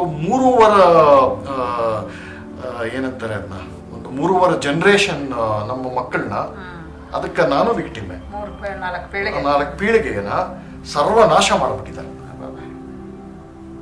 ಅಲ್ವಾ. ಸೊ ಹೀಗಾಗಿ ಇವರು ಟ್ರೈಬಲ್ ಅಂತಾರೆ. ನಾವು ಟ್ರೈಬಲ್ ಅಂತೀವ, ಏನಂತೀವಿ ನಾವು? ಆಟವಿಕರು ಅಂತೀವಿ. ಈಗ ನೀವು ಜಗನ್ನಾಥ ದೇವಸ್ಥಾನಕ್ಕೆ ಹೋಗ್ತೀರಾ ಪೂರಿಲಿ, ಅಲ್ಲಿರೋ ವಿಗ್ರಹ ಯಾವುದು? ಮರದ್ದು. ಅದನ್ನ ಮಾಡೋರು ಯಾರು? ಬ್ರಾಹ್ಮಣರ ಮಾಡೋದು ಅದನ್ನ? ಯಾರು ಮಾಡ್ತಾರೆ? ಆಟವಿಕರು ಮಾಡೋದನ್ನ. ಪ್ರಥಮ ಪೂಜೆ, ಅಗ್ರ ಪೂಜೆ ಫಸ್ಟ್ ಅವರೇ ಮಾಡ್ಬೇಕು ಅದಕ್ಕೆ. ಈ ತರ ಎಷ್ಟು ನಾನೇ ನೋಡಿ, ನಾರ್ತ್ ಈಸ್ಟ್ ಹೋಗಿದ್ದಾಗ ನೋಡಿದ್ದೀನಿ. ಈ ತರ ಬೇಕಾದಷ್ಟು ಈ ಬೋಡೋಸನ್ನ ಪಾಪ ಟೆರರಿಸ್ಟ್ ಮಾಡ್ಬಿಟ್ಟಿದ್ದಾರೆ ಇವರು. ಯಾರು ಮಾಡಿದ್ದವ್ರನ್ನ ಟೆರರಿಸ್ಟ್? ಅವ್ರ ಪಾಡಿಗೆ ನಮ್ಮ ಸಂಪ್ರದಾಯ ನಾವು ಉಳಿಸ್ಕೊಂಡು ಬರ್ತೀವಿ ಅಂತ ಇದ್ದಿದ್ದವ್ರನ್ನ ಈ ಕಾಂಗ್ರೆಸ್ ಕಮ್ಯುನಿಸ್ಟ್ ಸೇರಿ ಅವ್ರ ಮೇಲೆ ದಬ್ಬಾಳಿಕೆ ಮಾಡಿ ನೀವು ಇಂಡಿಯನ್ಸೇ ಅಲ್ಲ ಅಂತೇಳಿ ಅವ್ರಿಗೆ ಎಷ್ಟು ಅಂತ ಪಾಪ ಅವ್ರು ತಡಿತಾರೆ. ಇದು ಬ್ರಿಟಿಷ್ನವರು ಮಾಡಲಿಲ್ಲ, ನೆಹರು ಮಾಡಿದ್ರು. ಅದಕ್ಕೆ ನೀವು ನವಾಬ್ ನೆಹರು ಅಂತ ನೀವು ನೆಹರುಗೆ ಪಂಡಿತ್ ನೆಹರು ಅಂತ ಹೇಳೋದಿಲ್ಲ, ನವಾಬ್ ನೆಹರು ಅಂತ ಹೇಳ್ತಾರೆ. ಸರಿಯಾಗಿದೆ ಅವ್ರು ಮಾಡಿದ ಕೆಲಸ. ಸೊ ಈ ಮಟ್ಟದ ಡಿಸ್ಟ್ರಕ್ಷನ್ ಇವರು ಸಾಬ್ರಿಗಂತೂ ಹೇಗೆ ಏನೋ ಓದೋ ಬರಹವೆಲ್ಲ ಏನಿಲ್ಲ, ಬಿಟ್ಬಿಡಿ. ಅವ್ರದ್ದು ಡೈರೆಕ್ಟ್ ಈ ದೇವಸ್ಥಾನ ಹೊಡೆದಾಕೋ, ಸಿಕ್ಕಿದೆಲ್ಲ ನಾಶ ಮಾಡೋ, ಎಲ್ಲ ಕನ್ವರ್ಟ್ ಆಗಿ ಎಲ್ಲ ಸರಿ ಹೋಗುತ್ತೆ ಅಂತ ಅವ್ರಿಗೆ ಓದು ಬರಹ ಇಲ್ಲ. ಆಯ್ತಾ, ಅದು ಮಾಡಿದ್ರು ಅವ್ರು ಮಾಡಿದ್ರೆ. ಈ ಮೆಕಾಲೆ ಅವರು ಎಜುಕೇಶನಲ್ಲಿ ಸಾಕಷ್ಟು ಮಿಸ್ಚೀಫ್ ಮಾಡಿದ್ರು. ಬಟ್ ಅದು ಎಲ್ಲಿವರೆಗೂ ಯಾಕೆ ಸಾಧ್ಯ ಆಯಿತು ಅಂದ್ರೆ, ಈ ಕಲೋನಿಯಲ್ ಪವರ್, ರಾಜಕೀಯವಾದ ಪವರ್ ಡೆಲ್ಲಿಲಿ ಕೂತಿತ್ತು. ಆ ರಾಜಕೀಯದ ಬಲ ಹೋಗಿದ ತಕ್ಷಣ ಇವ್ರ ದೇಶನೂ ಬಿಟ್ಟು ಹೋದ್ರಲ್ಲ. ಸೊ ಆ ಡ್ಯಾಮೇಜ್ ಇಂದನೂ ನಾವು ಆಚೆ ಬರ್ಬೋದಿತ್ತು. 47 ಆಚೆ ಬರ್ಬೋದಿತ್ತು. ಈ ಎಜುಕೇಶನ್ ಸಿಸ್ಟಮ್ನ ರಿವರ್ಸ್ ಮಾಡಿ the best of what new learning that gave that ಅವ್ರು ನಮಗೆ ಕೊಟ್ಟಿದ್ದು ಕೊಳ್ಳುವಿಕೆಯಲ್ಲಿ. ಯಾಕಂದ್ರೆ ಆ ಕಾಲದಲ್ಲಿ ಒಂದು ದೊಡ್ಡ ರಿನೈಸಾನ್ಸೇ ಆಯ್ತಲ್ಲ. ಮಜುಮ್ದಾರ್, ಜಗನ್ನಾಥ್ ಸರ್ಕಾರ, ಕುಪ್ಪಸ್ವಾಮಿ ಶಾಸ್ತ್ರಿಗಳು, ಕಾಣೆ, ಇವರ ಆ ಜನರೇಷನ್ ಸುಮಾರು ಒಂದು 100 ವರ್ಷ ಅವ್ರಿಗೆ they had the best of both. ಅವ್ರಿಗೆ ಟ್ರೆಡಿಷನಲ್ ಲರ್ನಿಂಗು ನಮ್ಮ ಭಾಷೆಗಳ ಮೇಲೂ ಹಿಡಿತಾ ಇತ್ತು, ಕಾವ್ಯನೂ ಬರ್ತಿತ್ತು, ಇತಿಹಾಸನೂ ಬರ್ತಿತ್ತು, ಜೊತೆ ಇಂಗ್ಲೀಷು ಬರ್ತಿತ್ತು. ಮತ್ತು ಅವ್ರು ಮಾಡ್ತಾ ಇದ್ದಿದ್ದ ತಂತ್ರಗಳು, ದುರ್ವ್ಯಾಖ್ಯಾನಗಳು ಚೆನ್ನಾಗಿ ಎಕ್ಸ್ಪೋಸ್ ಮಾಡ್ತಾ ಇದ್ರು. ಈ ಬ್ರೀಡೇ ಹೊರಟೋಯ್ತು ಈ ನೆಹರು ಎಜುಕೇಶನ್ ಇಂದ. ಒಬ್ಬ ಕಣ ಎಲ್ಲಿ ಹುಟ್ಟಾಗತ್ತೆ ಈಗಿರೋ ಇಂಡಿಯಾಲೆ? ಅದು ಮಾಡಿದ್ದು ಇದು ತುಂಬಾ ದೊಡ್ಡ ನಷ್ಟ. ಇನ್ನೊಂದು, ದೇವಸ್ಥಾನಗಳನ್ನ ಒಡೆದಿದ್ದು ಅನ್ನೋದು ಒಂದು. ಮತ್ತೊಂದು, ಈ ಮುಸಲ್ಮಾನರ ಆಕ್ರಮಣದಿಂದ ನಮ್ಮ ದೇಶಕ್ಕಾದಂಥ ಅತ್ಯಂತ ದೊಡ್ಡ ಹಾನಿ ಅಂತ ಹೇಳಿದ್ರೆ, ಈ ವಿಶ್ವವಿದ್ಯಾಲಯಗಳನ್ನ ಅಂದ್ರೆ ವಿದ್ಯಾ ಕೇಂದ್ರಗಳನ್ನ ಎಲ್ಲಿ ನಮ್ಮ ಜನ ತಮ್ಮ ಆತ್ಮವನ್ನೇ ಕಂಡುಕೊಳ್ತಾ ಇದ್ರು. ಯಾಕೆಂದ್ರೆ ಹಿ ಜ್ಞಾನೇನ ಸದೃಶಂ ಪವಿತ್ರಮಿಹ ವಿದ್ಯತೆ ಅಂತ ಜ್ಞಾನಕ್ಕೆ ಅಷ್ಟು ದೊಡ್ಡ ಸ್ಥಾನವನ್ನು ಕೊಟ್ಟಿದ್ದು ಸಾಕ್ಷಾತ್ ಕೃಷ್ಣ ಹೇಳುವಂತ ಮಾತಿದು. ಇದನ್ನೇ ಅನುಸರಿಸ್ಕೊಂಡು ಜ್ಞಾನ ಕೇಂದ್ರಗಳನ್ನ ಇಟ್ಕೊಂಡಿದ್ದಂತಹದ್ದು ನಮ್ಮ ಜನ. ಅದನ್ನ ಕೇಂದ್ರಗಳನ್ನೇ ಬೆಂಕಿ ಹಾಕಿ ಸುಟ್ರಲ್ಲ, ಇನ್ನು ಎಂಥ ರಕ್ಕಸರು ಇವರು ಅಂತ. ಇದು ತುಂಬಾ ಆಶ್ಚರ್ಯ. ಇಂಥವರನ್ನು ಕೂಡ ಇವತ್ತು ನಾವು ನೀವು ಏನ್ ಮಾಡಿದ್ರಿ ಅನ್ನೋದನ್ನ ಹೇಳದೆ ಅವ್ರಿಗೆ ಇನ್ನೂ ಬಾಂಧವ್ಯ ತೋರಿಸ್ತಾ ಇದ್ದೀವಲ್ಲ ಅನ್ನೋದು ತುಂಬಾ ಆಶ್ಚರ್ಯ ಆಗುತ್ತೆ. ಹೀಗೆ ನಾವು ಮುಂದುವರಿತಾ ಇದ್ರೆ ಬಹುಶಃ ನಮಗೆ ಆ ವ್ಯತ್ಯಾಸನೇ ಗೊತ್ತಾಗೋದಿಲ್ಲ. ಒಂದು ಅಂತ ಹೇಳ್ಕೊಂಡು ವ್ಯತ್ಯಾಸ ಗೊತ್ತಾಗದೆ ಬಹಳ ಪಾಡ್ಪಡ್ತಾ ಇದ್ದೀವಿ ಅಂತ ಅನ್ಸುತ್ತೆ. ಖಂಡಿತ. ಇದರದ್ದು ಇನ್ನೂ ಒಂದು ಇದಿದೆ. ನೀವು ಯೂನಿವರ್ಸಿಟಿ ಬಗ್ಗೆ ಹೇಳಿದ್ರೆ, ವಿಶ್ವವಿದ್ಯಾಲಯಗಳು, ನೀವು ಪ್ಯಾರಲಲ್ ಆಗಿ ನೋಡಿ, ಈ ಸ್ಟಡಿ ಆಗಬೇಕು ಅಂತ ನನಗನ್ಸುತ್ತೆ. 15ನೇ ಶತಮಾನ ಅಂತ ಇಟ್ಕೊಳ್ಳಿ. ಅಲ್ಲಿಂದ ಹಿಡಿದು ಈ ಕಾಲಕ್ಕೆ ಬೇಡ 20ನೇ ಶತಮಾನ ಅಂತ ಇಟ್ಕೊಳ್ಳಿ. ಈಗ ಒಂದು 500 ವರ್ಷ ಯುರೋಪಲ್ಲಿ ಏನು ನಡೀತು, ಇಲ್ಲಿ ಏನು ನಡೀತು, ಈ 5 ಶತಮಾನಗಳು ಇಟ್ಕೊಳ್ಳಿ. ಅಂದರೆ ಮುಘಲರ ಕಾಲ ಅಂತ ಇಟ್ಕೊಳ್ಳಿ. ಅವ್ರು ಕಟ್ಕೊಂಡಿದ್ದು ಸಾಮ್ರಾಜ್ಯಗಳು, ಆಕ್ರಮಿಸ್ಕೊಂಡಿದ್ದು, ಇದೆಲ್ಲ ಏನದು ಕೋಟೆಗಳು ಕಟ್ಕೊಂಡಿದ್ದು, ಮಹಲ್ಗಳು ಕಟ್ಕೊಂಡಿದ್ದು, ಇವೆಲ್ಲ ಇದನ್ನೆಲ್ಲ ಮಾಡೋದಕ್ಕೆ ಅದನ್ನು ಮೇಂಟೈನ್ ಮಾಡಬೇಕಲ್ಲ. ಯುದ್ಧ ಒಂದು, ರಾಜ್ಯ ಗೆಲ್ಲೋದು ಒಂದು, ಆಮೇಲೆ ನನ್ನ ಆಳ್ವಿಕೆ ಇದೆ, ನಾನು ಏನ್ ಬೇಕಾದ್ರೂ ಮಾಡ್ಕೊಳ್ತೀನಿ ಅಂತ ಅದೊಂದು ಇದೆಯಲ್ಲ, ಇಸ್ಲಾಂ ಸಾಮ್ರಾಜ್ಯಶಾಹಿ ಅದೊಂದು ತತ್ವ ಇದೆಯಲ್ಲ, ಅವ್ನು ಸುಲ್ತಾನ ಏನ್ ಬೇಕಾದ್ರೂ ಮಾಡ್ಕೊಂಡು ಪ್ರೈವೇಟ್ ಎಂಜಾಯ್ಮೆಂಟ್ಗೆ ಕಟ್ಕೊಂಡಿದ್ದು ಮಹಲ್ಗಳು. ಅಲ್ಲಿ ಕೆಲಸ ಮಾಡ್ತಾ ಇದ್ದವ್ರು ಯಾರು, ಎಷ್ಟು ಮಂದಿ ಆಯ್ತಾ? ಎಲ್ಲ ಕೆಲಸ ಮಾಡ್ತಾ ಇದ್ದವರು ಗುಲಾಮರೇ, almost all of them. 3 category ಬರೆಯಲ್ಲ, ಗುಲಾಮರನ್ನು ಒಂದು ಕ್ಯಾಟಗರಿ, ಅಲ್ಲಿ 3 ಕ್ಯಾಟಗರಿ: ಗಂಡಸರು, ಹೆಂಗಸರು, ಮತ್ತೆ ತೃತೀಯ ಪ್ರಕೃತಿಯವರು. ಆಯ್ತಾ? ಇವರು 1, 2, 10, 20, 100 ಅಲ್ಲ, ಲಕ್ಷ ಸಂಖ್ಯೆಯಲ್ಲಿ ಇರ್ತಾ ಇದ್ರು. ತೃತೀಯ ಲಿಂಗಿಗಳು ಕೂಡ ಇರ್ತಿದ್ರು. ಶಹಜಹಾನ್ ಟೈಮ್ನಲ್ಲಿ ಯಾವ ತರ ಆಗತ್ತೆ ಅಂದ್ರೆ, ಬೆಂಗಾಲಲ್ಲೆಲ್ಲ ಎಷ್ಟೊಂದು ಜನ ಅಪ್ಪ ಅಮ್ಮಂದ್ರಿಗೆ ಅದಕ್ಕೆ ಎಷ್ಟಂತ ನೀವು ಕಟ್ಟಕ್ಕಾಗತ್ತೆ ಕರಾನ? ಟ್ಯಾಕ್ಸ್ ಎಷ್ಟು ಕಟ್ತೀರಾ ನೀವು? ಈ ವರ್ಷ 100 ರೂಪಾಯಿ ಕಟ್ತೀರಾ, ಮುಂದಿನ ವರ್ಷ 100 ರೂಪಾಯಿ ಇದ್ರೆ ಪರವಾಗಿಲ್ಲ. ಅಲ್ಲ, ಜಸಿ ಅಲ್ಲ, ಎಲ್ಲ ತರ ಟ್ಯಾಕ್ಸ್. ಆಯ್ತಾ? ಮುಂದಿನ ವರ್ಷ 110 ಅಂದ್ರೂ ಪರವಾಗಿಲ್ಲ. ಏಕ್ದಮ್ 500 ರೂಪಾಯಿ ಕೊಡಿದ್ರೆ ಎಲ್ಲಿ ಕೊಡ್ತಾರೆ? ಅವಾಗ ಏನ್ ಮಾಡ್ತಾ ಇದ್ರು, ಅವ್ರು ಚಿಕ್ಕ ಚಿಕ್ಕ ಮಕ್ಕಳನ್ನ ಬಲವಂತವಾಗಿ ಕ್ಯಾಸ್ಟ್ರೇಟ್ ಮಾಡ್ತಾ ಇದ್ರು. ಏನಕ್ಕೆ? ತಗೊಳ್ಳಿ, ಇದನ್ನ ನೀವು ಜನನಾಗ ಹಾಕೊಳ್ಳಿ, ನೀವು ಅರಮನೆಗೆ ಹಾಕೊಳ್ಳಿ ಅಂತ. ನಮಗೆ ಕಟ್ಟಕ್ಕಾಗಲ್ಲ, ಇವನು ತಗೊಂಡೋಗಿ ಬದಲಿಗೆ ತಗೊಂಡು ಎಕ್ಸ್ಚೇಂಜ್ ಅಂತ. ಈ ಪರಿಸ್ಥಿತಿಗೆ ಬಂದಿತ್ತು. ಇದರಿಂದ ಅದನ್ನ ಮೇಂಟೈನ್ ಮಾಡಕ್ಕಂದ್ರೆ ನೀವು 500 ವರ್ಷದಲ್ಲಿ ಇದು ನಡೀತು. ಮೊಘಲರ ಕಾಲ ಪ್ಲಸ್ ಅದಕ್ಕಿನ್ನ ಅಲ್ಲಿ ಸ್ಟೆಬಿಲೈಸ್ ಆಯ್ತು, ಅದಕ್ಕೆ ನಾನು ಮೊಘಲ್ ಅಂತ ಇಟ್ಕೊಳ್ತಾ ಇದ್ದೀನಿ. ಅದಕ್ಕೆ ಮುಂಚೆನೂ ಇಂಥದ್ದಿತ್ತು. ಸೊ ಮತ್ತೆ ಎಷ್ಟು ಮಂದಿ ಈ ತರ ಇದ್ರು. ಈಗ ಎಕ್ಸಾಂಪಲ್, ಒಂದು ಸಿಂಪಲ್ ಒಬ್ಬ ನವಾಬ ಇರ್ತಾನೆ ಅಂತ ಇಟ್ಕೊಳ್ಳಿ. ಆಯ್ತಾ? ಅವನೊಂದು ಕರ್ನಾಟಕದ ಒಂದು ಕಾಲು ಭಾಗ ಅಷ್ಟು ಒಂದು ಜಾಗ ಅಲ್ಲಿ ಆಳ್ತಾ ಇರ್ತಾನೆ. ಅವನಿಗೆ ಅಧಿಕೃತವಾಗಿ 4 ಪತ್ನಿರು. ಇನ್ನು ಯುದ್ಧದಲ್ಲಿ ಗೆದ್ದಿದ್ದು ಅವ್ರನ್ನ ಇವ್ರನ್ನ ಅಪಹರಣ ಮಾಡ್ಕೊಂಡು ಅವ್ರಂತ ತಂದು ಅವ್ರ ಜನನ ಇಟ್ಕೊಳ್ಳಿ. ಈ ಅಧಿಕೃತ ಪತ್ನಿರಲ್ಲಿ ಅವ ನವಾಬನ್ಗೆ ಎಷ್ಟು ದುಡ್ಡಿದೆಯೋ, ಅದು ಅವ್ನಿಗೆ ಎಷ್ಟು ಖಯಾಲಿ ಇದೆಯೋ ಅದಕ್ಕೆ ಪ್ರಕಾರ ಅವ್ರಿಗೆ ಒಂದು ಸಪರೇಟ್ ಬಂಗ್ಲೆ, ಜನನ ಒಳಗೆ ಸಪರೇಟ್ ಬಂಗ್ಲೆ, ಅವ್ರಿಗೆ 10ರಿಂದ ಹಿಡಿದು 100 ಜನ ಕೈಯಾಳುಗಳು, ಬೇರೆ ಬೇರೆ ಕೆಲಸಕ್ಕೆ, ಸ್ನಾನ ಮಾಡ್ಸಕ್ಕೆ, ತಲೆ ಬಾಚಕ್ಕೆ, ಸಾಂಬ್ರಾಣಿ ಹಾಕಕ್ಕೆ, ಮೇಕಪ್ ಮಾಡ್ಕೊಳಕ್ಕೆ, ಕಾಲಿಗೆ ರುಚ್ಚಕ್ಕೆ. ಆಯ್ತಾ? ಇದು ಬಿಟ್ಟು ಬೇರೆ ಬೇರೆಯವ್ರು ಇರ್ತಾರಲ್ಲ, ಇವನು ಕೊಳ್ಳೆ ಹೊಡ್ಕೊಂಡು ಬಂದಿರೋ ಹೆಂಗಸರಿಗೆ ಅವ್ರಿಗೆ ಸಪರೇಟು ಟ್ರೀಟ್ಮೆಂಟ್. ಆಯ್ತಾ? ಇಷ್ಟು ದೊಡ್ಡ ಸ್ಟಾಫು ಈ ಒಬ್ಬ ನವಾಬನ್ನ ಒಂದು ಮನೆನ ನೋಡ್ಕೊಳ್ಳೋದಕ್ಕೆ, ಒಂದು ಅರಮನೆ ನೋಡ್ಕೊಳ್ಳೋಕ್ಕೆ. ಅಂದ್ರೆ ಈ 500 ವರ್ಷದಲ್ಲಿ ಎಷ್ಟು ಕೋಟಿ ಈ ತರ ಜನಗಳ ಮ್ಯಾನ್ ಪವರ್ ಲಾಸ್ ಆಗಿದೆ. ಅದು ಕ್ಲಿಯರ್ ಆಗಿ ನಮಗೆ ಗೊತ್ತಾಗುತ್ತೆ. ಇದನ್ನ ಕರೆಕ್ಟ್ ಆಗಿದ್ದಿರೋರು ನಮ್ಮ ಸನಾತನ ಧರ್ಮದ ರಾಜರು ಗುಪ್ತರೆಲ್ಲ ಅವ್ರ ಕಾಲದಲ್ಲಿ ಇಷ್ಟು ಮ್ಯಾನ್ ಪವರ್ ಏನ್ ಮಾಡ್ತಾ ಇದ್ರು? ಕೆರೆ ಕಟ್ಟಿಸ್ತಾ ಇದ್ರು, ದೇವಸ್ಥಾನಗಳು ಕಟ್ಟಿಸ್ತಾ ಇದ್ರು, ವಿದ್ಯಾಕೇಂದ್ರಗಳು, ರೆಸ್ಟ್ ಹೌಸ್, ಅದ್ಭುತವಾದಂತಹ ಭವನಗಳನ್ನು ಕಟ್ಟಿಸ್ತಾ ಇದ್ರು. ಅದಷ್ಟು ಮ್ಯಾನ್ ಪವರು ನೀವು ಒಬ್ಬ ಸುಲ್ತಾನನ್ ಗುಲಾಮ್ಗಿರಿಗೋಸ್ಕರ, ಅವನ ಏನಂತಾರೆ, ಅವನು ವಿಲಾಸಕ್ಕೋಸ್ಕರ ಮಾಡಿದ್ದೀರಾ ಅಂದ್ರೆ ನಿಮ್ಗೆ ಯಾವ ಯೂನಿವರ್ಸಿಟಿ ಬಂತು? ಈ 500 ವರ್ಷದ ಮೊಘಲ್ ಟೈಮಲ್ಲಿ ಅವರು ಇರೋ ನಾಲೆಡ್ಜ್ಗೆ, ಈ ದೇಶದ ನೀವೇ ಹೇಳಿದ್ರ ವಿದ್ಯೆಗಿದ್ದಿದ್ದ ಪೂಜ್ಯ ಸ್ಥಾನ, ಅದು ಎಲ್ಲಿ ಹೋಯ್ತು? ಒಂದು ಹೊಸ ನಾಲೆಡ್ಜ್ ಹುಟ್ಲೇ ಇಲ್ವಲ್ಲ. ಅದೇ ಯುರೋಪಲ್ಲಿ ಏನಾಯ್ತು? ಸುಮಾರು ಅದೇ ಪೀರಿಯಡ್ಗೆ ಚರ್ಚ್ ಆಳ್ವಿಕೆ ನಮ್ಮ ಕೈಲಿ ಆಗಲ್ಲ ಅಂತ ಹೇಳಿ ಅದ್ರ ಮೇಲೆ ತಿರುಗಿ ಬಿದ್ದಾಗ ಸೈನ್ಸ್ ಹುಟ್ಟಿತು. ಮೊದಲು ಸೈಂಟಿಫಿಕ್ ಪ್ರಿನ್ಸಿಪಲ್ಸ್ ಅಲ್ವಾ? ಇಲ್ಲಿ ನಮಗೆ ನಮ್ಮ ಡೌನ್ ಫಾಲ್, ರಿಯಲ್ ಡಾರ್ಕ್ನೆಸ್ ಈ 500 ವರ್ಷಕ್ಕೆ ಪ್ರಪೋರ್ಷನೇಟ್ ಆಗಿ ಅವ್ರು ಎದ್ರು. ಆಮೇಲೆ ಇಲ್ಲಿಗೆ ನುಗ್ಗುತ್ತೆ. ಈಗ ನೀವು ಹೇಳಿದ್ರಿ ಈ ಸೋಷಿಯಲ್ ಇಂಪ್ಯಾಕ್ಟ್ ಅನ್ನೋದಿದೆಯಲ್ಲ, ಅಂದ್ರೆ ನಾವು ಈ ಮುಸಲ್ಮಾನರ ಆಕ್ರಮಣಗಳನ್ನ ವಿಚಾರ ಮಾಡುವಾಗ ಕೇವಲ ಯುದ್ಧಗಳು, ನಮ್ಮ ರಾಜರು ಸತ್ತಿದ್ದು, ನಮ್ಮ ಸ್ತ್ರೀಯರು ಜವಹರ್ ಪದ್ಧತಿಯಲ್ಲಿ ಆತ್ಮಾರ್ಪಣೆ ಮಾಡ್ಕೊಂಡಿದ್ದು, ಇದೆಲ್ಲ ಹೇಳ್ತೀವಿ. ಆದರೆ A detailed study of the social impact of Muslim invasion, ಇದು ಇನ್ನೂ ಪೂರ್ತಿ ಆಗಿಲ್ಲ ಅಂತ ಕಾಣುತ್ತೆ. ಈಗ ನೀವು ಅದರ ಒಂದು ಇನ್ಸೈಟ್ಸ್ ಕೊಟ್ರಿ, ಅಂದ್ರೆ ಯಾವ ರೀತಿಯಲ್ಲಿ ಮನುಷ್ಯನ ಅಂತಃಶಕ್ತಿಯನ್ನ ದಮನ ಮಾಡಿದ್ರು ಅನ್ನೋದು ಬಹಳ ಮುಖ್ಯ ಆಗುತ್ತೆ. ಈ political situation, how it has very badly affected the social situation ಅನ್ನೋದ್ರ ಬಗ್ಗೆ ಅಧ್ಯಯನ ಮಾಡಬೇಕು, ತಿಳ್ಕೋಬೇಕಾಗಿದೆ. ಇಲ್ಲದೆ ಇದ್ರೆ ನಾವು ಈ ಪೆದ್ದಾಗಿ ಎಲ್ಲ ಒಂದೇ ಅಂತ ಹೇಳೋದನ್ನ ಬಿಡೋದಕ್ಕೆ ಸಾಧ್ಯವೇ ಇಲ್ಲ. ಈಗ ಅಲ್ಲ, ಈ ತರ ಸ್ಟಡಿ ಆಗಿದೆ. ಒಂದು ಏನ್ ಹೇಳಬೇಕು ಅಂದ್ರೆ, ಇದರಲ್ಲಿ ಆರಂಭದ ಇಂಟ್ರೊಡಕ್ಷನ್ ಅಲ್ಲಿ ಬರ್ದಿದ್ದೀನಿ ಸ್ಥೂಲವಾಗಿ. ನೀವು ಹೇಳಿದ್ರಲ್ಲ ಮುನ್ಷಿಯವರು ಮತ್ತೆ ಸರ್ಕಾರ ಮಜುಮ್ದಾರ್. ಲೈನ ಒಂದಷ್ಟು ಜನ ಬಂದರು ಅವಾಗ. ಹೌದು. ನೂರು ಸಂಖ್ಯೆಯಲ್ಲಿ ಬಂದರು ಆ ಕಾಲದಲ್ಲಿ. ಅವರು ಮಾಡಿದ್ದ ಕೆಲಸನ ಮುಂದುವರ್ಸ್ಕೊಂಡು ಹೋಗಿದ್ರೆ ಸಾಕಾಗ್ತಾ ಇತ್ತು. ಅದಕ್ಕೆ ಬ್ರೇಕ್ ಹಾಕಿದ್ದು ಕಾಂಗ್ರೆಸ್. ನೆಹರು ಸ್ಪೆಸಿಫಿಕ್ ಆಗಿ ಅಲ್ಲಿಂದ ಶುರುವಾಯಿತು. ಅವರು ವರ್ಕನ್ನು ಮುಂದುವರ್ಸ್ಕೊಂಡು ಹೋಗುವಂಥ ಒಂದು ಅಟ್ಮಾಸ್ಫಿಯರ್ ನಮ್ಮ ಯೂನಿವರ್ಸಿಟಿಗಳಲ್ಲಿ ಇದ್ದಿದ್ದಿದ್ರೆ ಇದು ಯಾವುದೂ ಬರ್ತಿರ್ಲಿಲ್ಲ. ಹಿಸ್ಟ್ರಿ ಅಂತ ಒಂದು ಪವಿತ್ರವಾದ ಡಿಸಿಪ್ಲಿನನ್ನ ಬುಡದ ಸಮೇತ ಕಿತ್ತೋಗುವಂತ ಕೆಲಸ ಮಾಡಿಬಿಟ್ಟಿದ್ದಾರೆ.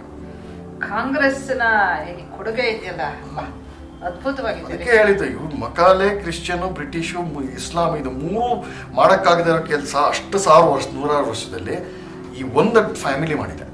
ಅದಕ್ಕೆ ನಮ್ಮ ಸಿದ್ದರಾಮಯ್ಯನವರು ಈಗಲೂ ಹೇಳ್ತಾ ಇರ್ತಾರೆ, ನಾವು ಏನಾದರೂ ಆಗಲಿ ಇವರು ಈ ದೇಶನ ಹಿಂದೂ ರಾಷ್ಟ್ರ ಆಗೋಕ್ ಬಿಡಲ್ಲ ಅಂತಾರೆ. ನೇರ ಸಂತತಿಯವರು. ಅಂದ್ರೆ ಆ ಮನುಷ್ಯನಿಗೆ ಹಿಂದೂ ರಾಷ್ಟ್ರ ಅಂದ್ರೇನು, ಹಿಂದೂಗಳು ಅಂದ್ರೇನು, what is the difference between Indian culture ಏನೋ ಅರ್ಥವಾಗುತ್ತಿಲ್ಲ. Siddaramaiah and people like him are the direct creations of Nehru. ಅವರ ಪಾರ್ಟಿನೇ ಹೇಳುತ್ತಲ್ಲ ಹಿಂದೂ ಅಂತ ಹೇಳಬಾರ್ದು. ಇನ್ನೊಂದು ಅನ್ಯಾಯ ನೋಡಿ, ಅಂತ ಚೀಫ್ ಮಿನಿಸ್ಟರ್ ಇವತ್ತಿಗೂ ಇದ್ದಾರೆ ನಮ್ಮಲ್ಲಿ. ಈಗ ಈ ಪುಸ್ತಕ ಇನ್ವೇಡರ್ಸ್ ಅಂಡ್ ಇನ್ಫಿಡರ್ಸ್, ಒಟ್ಟು ಇದರ ಅರ್ಥ ಏನಾಗುತ್ತೆ ಕನ್ನಡದಲ್ಲಿ? ಅಂದ್ರೆ ಇನ್ವೇಡರ್ಸ್ ಅಂದ್ರೆ ಆಯ್ತು, ಇನ್ಫಿಡರ್ಸ್ ಅಂದ್ರೆ ಏನು ವಿಶೇಷವಾಗಿ? What are you trying to say? Okay, infidel ಯಾರ ದೃಷ್ಟಿಯಿಂದ ಇನ್ಫಿಡರ್ಸ್? ಇನ್ವೇಡರ್ಸ್ ಅಂದ್ರೆ ಮುಸ್ಲಿಂ ಇನ್ವೇಡರ್ಸ್, ಇನ್ಫಿಡಲ್ಸ್ ಅಂದ್ರೆ ಹಿಂದೂಗಳು ಅವ್ರ ದೃಷ್ಟಿಲಿ. ಕಾಫಿರ್ ಅನ್ನೋದಕ್ಕೆ ಇಂಗ್ಲಿಷ್ ಟ್ರಾನ್ಸ್ಲೇಷನ್ ಇನ್ಫಿಡಲ್. ಅದನ್ನ ಕನ್ನಡದಲ್ಲಿ ಹೇಳಬೇಕು ಅಂದ್ರೆ ಧರ್ಮಲಂಡ ಅಂತ ಹೇಳ್ಬೋದು. ಯಾವ್ದನ್ನ? ಇನ್ಫಿಡಲ್ಗೆ. ಅಂದ್ರೆ ಧರ್ಮನೇ ಇಲ್ಲದೆ ಇರೋರು ಧರ್ಮ ಇರೋರನ್ನ ಧರ್ಮಲಂಡ ಅಂತ ಹೇಳೋದು. ಅಂದ್ರೆ ಇನ್ನು ಇದಕ್ಕಿಂತ ವಿರೋಧಾಭಾಸಗಳು, ವೈಷಮ್ಯಗಳು ಕಂಡುಹಿಡಿಯೋದಕ್ಕೆ ಆಗೋದಿಲ್ಲ. ಅಂದ್ರೆ ಇಡೀ ಒಂದು ಪರಮೋಚ್ಚವಾಗಿ ಬೆಳೆದಿದ್ದಂತಹ ಒಂದು ಸಭ್ಯತೆಯನ್ನ, ಒಂದು ನಾಗರಿಕತೆಯನ್ನ, ಒಂದು ಜ್ಞಾನದ ಆರಾಧಕರನ್ನೇ ಇವರು ಧರ್ಮಲಂಡರು ಅಂತ ಹೇಳಿದ್ದು, ಕಾಫಿರರು ಅಂತ ಹೇಳಿ ಅವರು ಮುಸಲ್ಮಾನರಾಗಬೇಕು ಅಂತ ಪ್ರಯತ್ನ ಪಟ್ಟಿದ್ದು, ಅದರ ಜೊತೆಗೆ ಆಗದೇ ಇದ್ರೆ ಅವರಿಗೆ ಸಾವೇ ಗತಿ ಅಂತ ಅವರನ್ನು ಗೋಳಿಕೊಂಡಿದ್ದು, ಇದು ಸಾಮಾನ್ಯವಾದಂತಹ ಒಂದು ರಕ್ಕಸತನ ಅಲ್ಲ. ಇಂಥ ಪೈಶಾಚಿಕ ಪ್ರವೃತ್ತಿ ಇರುವಂತಹ ಈ ಮುಸಲ್ಮಾನ ಆಕ್ರಮಕರ ವಿಚಾರನ ನಾವು ಎಷ್ಟೆಷ್ಟು ತಿಳ್ಕೊಂಡು ಅದರಿಂದ ಪಾಠ ಕಲಿತರೂ ಸಾಲದು.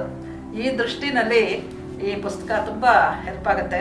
ಅನೇಕ ಪುಸ್ತಕಗಳಿದೆ, ಅದೇ ಈಗ ನೀವು ಸಂದೀಪ್ ಅವರು ಈ ತರ ಒಂದು ಹೊಸದಾದ ದೃಷ್ಟಿಕೋನದಿಂದ ಇನ್ನೂ ಕಾಂಪ್ಯಾಕ್ಟ್ ಆಗಿ ಕೊಡ್ತಾ ಇದ್ದೀರಿ. ಬಹಳ ಸಂತೋಷ ಆಯ್ತು ಈ ಪುಸ್ತಕ ನೀವು ಬರೆದಿರೋದು. ಅಭಿನಂದನೆಗಳು ನಿಮಗೆ. ಈಗ ಚೆನ್ನಾಗಿ ಇದು ಸೇಲ್ ಆಗ್ತಾ ಇರಬೇಕು ಅಂತ ಅನ್ಸುತ್ತಲ್ವಾ? ಒಟ್ಟಿನಲ್ಲಿ ಜನಕ್ಕೆ ಇವಾಗ ಸ್ವಲ್ಪ ಆಸಕ್ತಿ, ಅಂದ್ರೆ ಈ ರೀತಿ ನೋಡ್ಬೇಕು ಅನ್ನೋ ದೃಷ್ಟಿ ಕೆಲವರಿಗಾದ್ರೂ ಬಂದಿದೆ. ಆ ದೃಷ್ಟಿಯಿಂದ ಇಂಥ ಪುಸ್ತಕಗಳು ತುಂಬಾ ಅಪೇಕ್ಷಿತವಾಗಿರುವಂತಹದ್ದು, ಜನ ಕೊಂಡ್ಕೊಂಡು ಓದ್ತಾರೆ ಅಂತ ಖಂಡಿತ ಅನ್ಕೊಂಡಿದ್ದೀನಿ. ನಾನು ಸಾಕಷ್ಟು ಓದಿದ್ರು ಕೂಡ ಈ ಪುಸ್ತಕನ ಮತ್ತೆ ತುಂಬಾ ಆಸಕ್ತಿಯಿಂದ ಓದಿದೆ. ತುಂಬಾ ಚೆನ್ನಾಗಿದೆ. ಆಮೇಲೆ ಎಲ್ಲದಕ್ಕಿಂತ ಹೆಚ್ಚಾಗಿ ನಮ್ಮ ಸಂದೀಪ್ ಅವ್ರದ್ದು ಒಳ್ಳೆ ಇಂಗ್ಲಿಷ್ ಶೈಲಿ ಇದೆ, ಒಳ್ಳೆ ರೇಸರ್ ಶಾರ್ಪ್ ಆಗಿರುತ್ತೆ. ಕೆಲವು ಕಡೆ ಅಂತೂ ಬಹಳ ಚೆನ್ನಾಗಿ ಬೈತಾರೆ ಅವರು ಇಂಗ್ಲೀಷಲ್ಲಿ.